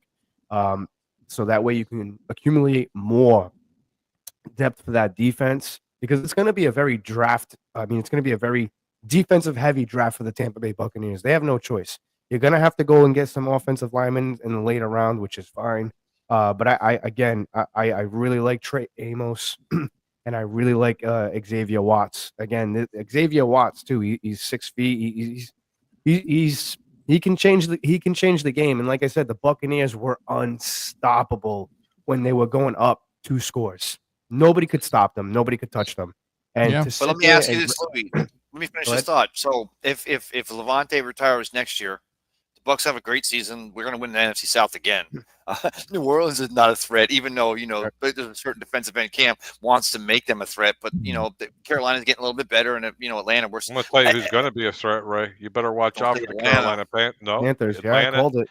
Atlanta, and let me tell you something. The team that may give Tampa Bay the biggest run for their money this year, Carolina. You hear it from me? No, it's going to be the Carolina Panthers. I think so too. I just don't. Dave No, Canales, we're going to blow Bryce Young up. This shoulders. defensive line. Bryce Young's going to wear Vita Vea at one time, and he's going to be so scared. He's going to be looking to get rid of that ball. I mean, the Panthers are an improving team, but we're still in that Bryce Young fan. Gentlemen, hold that thought. Let's go out to the phone lines using his second call. Acknowledge me. Let's go out to the tribal troll, Mr. Roger Shue, Chicago's own right there. Welcome back to the Evolution. All right, just a quick Cubs update. Cubs up 3-1, bottom of the 4th. Over South side or north side. Thanks a lot for the Cubs update. What else? So what do you have to say about the Bucs? They're gonna win 8 games. Wow, 8 games, huh? Get him out of here. Just 8 games. I'll put my money where my mouth is. You will lose that money. Which, ironically enough, will be enough to win the NFC South in 2025. Probably. It probably could be. Probably. Listen, man, I'm going to have on a little bit of a pitch count. Louie, I'll tell you what, you really do bring the passion. I love it. But I will say this one thing. You really you bring not only just a passion, you bring in a lot of knowledge. I'm really starting to admire what you have to say. But I want you to think about one thing, Louie, and the rest of the panel and the people that are out there. You want your secondary to look good. Peter Blake is correct. You need an edge rusher. You get an edge rusher out there, you put pressure on the quarterback, you can make a mediocre secondary look extremely good. But if you don't have a pass rush, I'm sorry, man, you could have 4 Ronnie Lotts out there and you're not going to do anything. It's just ain't going to happen. You got a pass rush. But you have a pass rush. You're going to have a pass rush this year. It's How do you guys feel about Chris Braswell going into his second season? I mean, so before you get in and you start asking questions, I got to bounce. I have to do it, Peter. Yes. Love you, brother. Love you, See you brother. around. Louie, Yes. have a really good night. Ray, you too, brother. As usual, many blessings. Would my you guys friend. be neighborly? Would you guys can we all hang out together when I get over the stupid shingles so we can go and eat somewhere? I'll have a ketchup on the hot dog there at what's it? I like this. Ketchup My on buddy, hot dog. my You can do buddy it in my Andrew backyard. Davis. Is Ray selling that speaker? That's what I was going to tell you. They're hot, but I give you guys a deal on these. There you go, man. There you go. These JBLs. I give you a deal, okay? Just don't ask for a receipt. You can't return it. All ready? Ready? There you go, right there. There you go. I got the phone. I got this right here. If you guys ever want to see this, it's the first pick of the 1976 NFL Draft, 50-year anniversary. Mr. Leroy Spellman, right there. Awesome. Leroy. It won't stick on my wall though for some reason. Louie, have a good evening. Tampa Bay Ray, you know, much love, brother. Peter, Don't scratch it, okay? We'll talk to you later. Won't scratch it. Thanks a lot, Harry the Greek, professional handicapper extraordinaire. Love you, brother. See you, man. Good night, gentlemen. All right, there we go. We'll go on to the 3-shot right there. Let's read these comments, and then I think we'll give some final thoughts and wrap it up for the night. This has been. Wait, is Roger still on the phone? Roger is gone. Roger was giving us the Cubs update. Okay, no, that's not good, but this is what I think about Roger's update on the Cubs. Shut up! All right, let's go out to Christopher Cole here, St. Louis head coach Anthony Beck, and their defensive coordinator is a longtime Buccaneer, Donnie Abraham, one of the first. Big Buck ties. One of my Which favorites. is why St. Louis. Well, I was rooting for St. Louis last year, and they had success. And they're of course their fans are rooting for their team so hard because they're still kind of and burn ass because the Cardinals are out there in Arizona. So I mean, and they've shown that they can still support football if you don't move them out of the town in the middle of the night. We love Seneca. We love Seneca Wallace there, so we definitely support him and Anthony Beck and Donnie Abraham. So I'm definitely rooting for St. Louis there. The Battlehawks doing great, 30,000 a game. I mean, they should have never lost their football team. What a sad shame. Bunch of great sports fans there. Love the Cardinals, deserve football, and hopefully they get football one of these days. But Bert Emanuel caught that pass. Bert Emanuel caught it, right? Yes, Okay. he did. My hometown thank you. Winnipeg Jets, President Trophy, #1 team in the NHL. Congratulations to you, Mike DeRoche, but that's not always the best thing there. Greek, do you wear a White Sox jersey? Yeah, that is. There you go. Awesome show, gentlemen. Thank you, Tribal Troll. Appreciate you as always. Acknowledge me. Again, Cubs winning 2-1, top of the fourth. Mikael Arrington, I like Watts. There you go. 2 giant goofballs. Got to get him on the show to talk Giants because they're right in the thick of it. Guys, I don't know what we're doing for the draft, but we all got to get together, figure out this draft thing. If we're going to do a mock draft, we're going to go somewhere. If we're not going to go somewhere, we got to figure, even if we just go to the Tampa Bay draft party and not work, we just hang out. And by the way, Jason Light, he was talking about chicken wings. Is that chicken wings? Chicken wings, pizza, barbecue? That's the prerequisite, if you will. Bless you. Wait, you heard that? I thought I muted. Well, you guys need the drumsticks. You guys got drumsticks down there, correct? Drummies, hell yeah, Louie. Come on, what are you dealing That's with my down here? favorite. I love drumsticks, man. Yeah, that's the my drums favorite. are first Blue cheese. We Yes. used to have a really cool spot out here in Massachusetts. I don't know why they shut down, but if you guys want, after the show, I'm sure their webpage is still up on Facebook. It's called Boneheads Live. Boneheads. Wow. And they had like the coolest concepts for wings, right? They had Hell's Bells, which was if you opened it, it was like mace. It was terrible. It was like 5 flames. Then they had Sweet Child of Mine. So basically, all of their sauces were based off old rock and roll songs. Then they had like something called the Mosh Pit. Like it was so cool. Like they had War Pigs, which was like I can't. It's my mouth. See, I'm watering right now. War Pigs is Black Sabbath. It was delicious. Like the wings, and then they had Mr. Roboto, which was like a spicy teriyaki. Oh my god! I don't know what happened. They closed down, but they were delicious. Go check them out. The Boneheads Live. Just go look at that menu. I'm telling you, it was amazing. 2 Giant Goopball says, but act now. I will now throw in a Tesla. All right. So I don't think you're going to be able to do that. Don't forget St. Louis lost the Cardinals of the NFL as well, too. NFL seems to hate that city. I don't understand why they hate that city because they got a large following. In both cases, it wasn't about the city being bad. It was about what the next city was promising, and the owners went and made that decision, which is why Rays fans better make sure we got a plan moving forward. Otherwise, we're going to find ourselves 2 years down the road. That's a hollow threat by Major League Baseball and their ownership. You know it, and I know it. They've done it for years to Tampa. They're not going anywhere. They're going to have new ownership soon, and we're going to party. We're going to party like it's 1999. I don't drink. I'm going to have wings, pizza, everything. I'm going to get fat, have shots on the ground. Absolutely. Good to see you back, Peter. Glad to see you back, fam. Thank you, sir. Appreciate you doing his thing right there. Get some Bucs stuff for you tomorrow at work. Thank you very much. I appreciate Rays fans. Both of them will get over it if they lose them. Come on now. There are Rays fans out there. With that yeah, I see you too, Jack Balls. I get it. We don't like the ownership, but we appreciate the team. With that being said, Ray, give me some final thoughts here as we're almost at 3 hours on the Evolution. I'm glad I got home time to join you guys tonight, Louie. It's great talking to you as always, brother. The draft, I'm excited, but I'll be honest. I'll just finish with this. I wasn't excited till I was talking with Alex yesterday, and we were talking draft. It was Abraham Vatkincherry, friend of ours, and he mentioned Silo Sanders, and I'm like, it wasn't so much that I think this kid's phenomenal. I've heard all along that he's the more athletic of the two Sanders sons.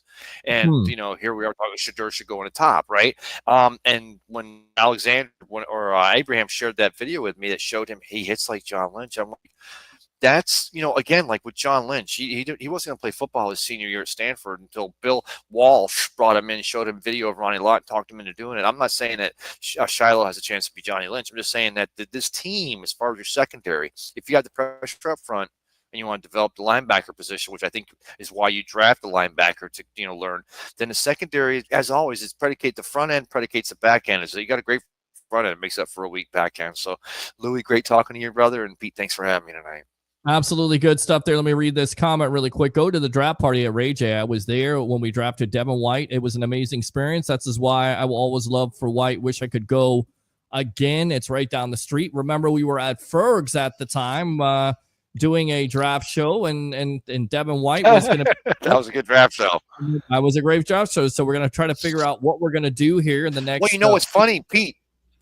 You mentioned that. I'll go back to that statement I made when we drafted Devin White there in the first round at LSU, and I go back and I'll find a video and I'll post it. I turned to you and because we were like, you were a little surprised too. You're like, whoa! I turned to you and I said, well, you know what? It serves a need. And I'm not saying we need linebacker, but this kid maybe not being available till later in the season. You're talking about Levante, and unless you have the linebacker already in the room to be the next leader of your defense or be the next leader of your linebacker position, I think linebacker has to be a serious consideration in the first round for the Bucs, whether they trade back, they trade up, or whatever they're going to do for 2025.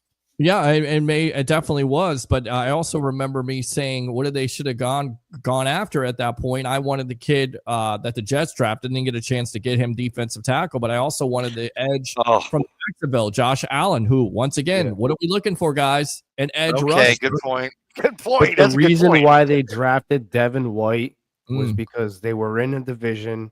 And again, it goes back to this. You play within your division. You build within your division. They drafted Devin White because we had to go up against, at the time, Alvin Kamara was one of the best running backs in the league. He was crazy good. And then you had to shut down Christian McCaffrey. I think they drafted him because they needed to shut down those running backs. I think you're exactly right. I think, unfortunately, it didn't work out with Devin White. His ego got in the way. He can't. When kids, if you guys are still up watching, listen. Sometimes it's okay to deflate your ego when you're getting constructive criticism. Nobody's trying to tear you down. It's just that you have a different set of eyes on you, especially as a professional. Well, I won't say professional, but as an up and coming athlete, it's okay to take constructive criticism.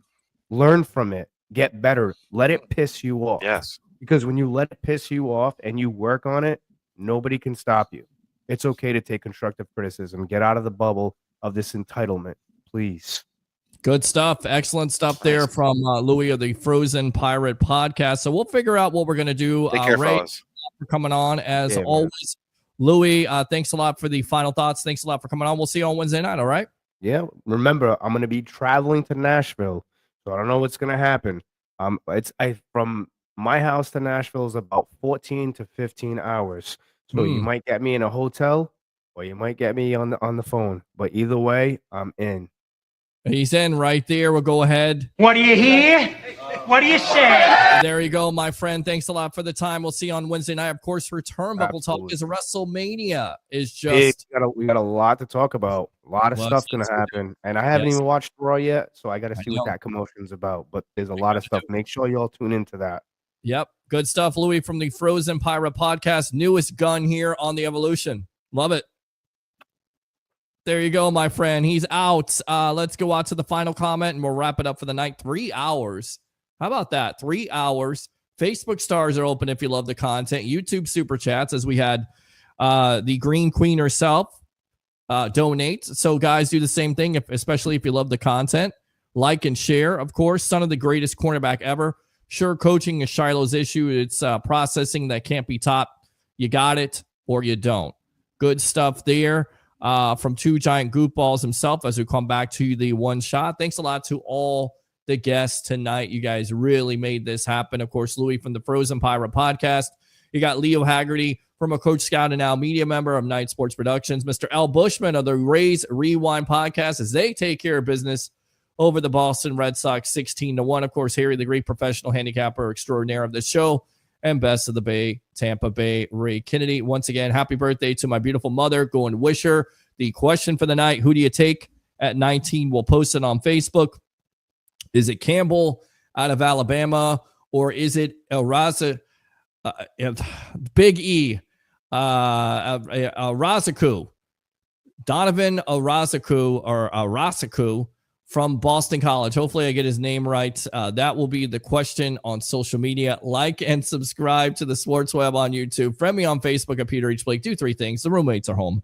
Bring your passion. Bring your excitement. Just don't bring any nonsense. I'm your host, Peter Blake, your Rolex reporter. What time is it? It's my time. And for fans of the Sports Web and the Tampa Bay sports fan, especially you Go Bucs fans, it's your time. We'll see you next time on the evolution of Sports Talk Television. As always, Go Bucs.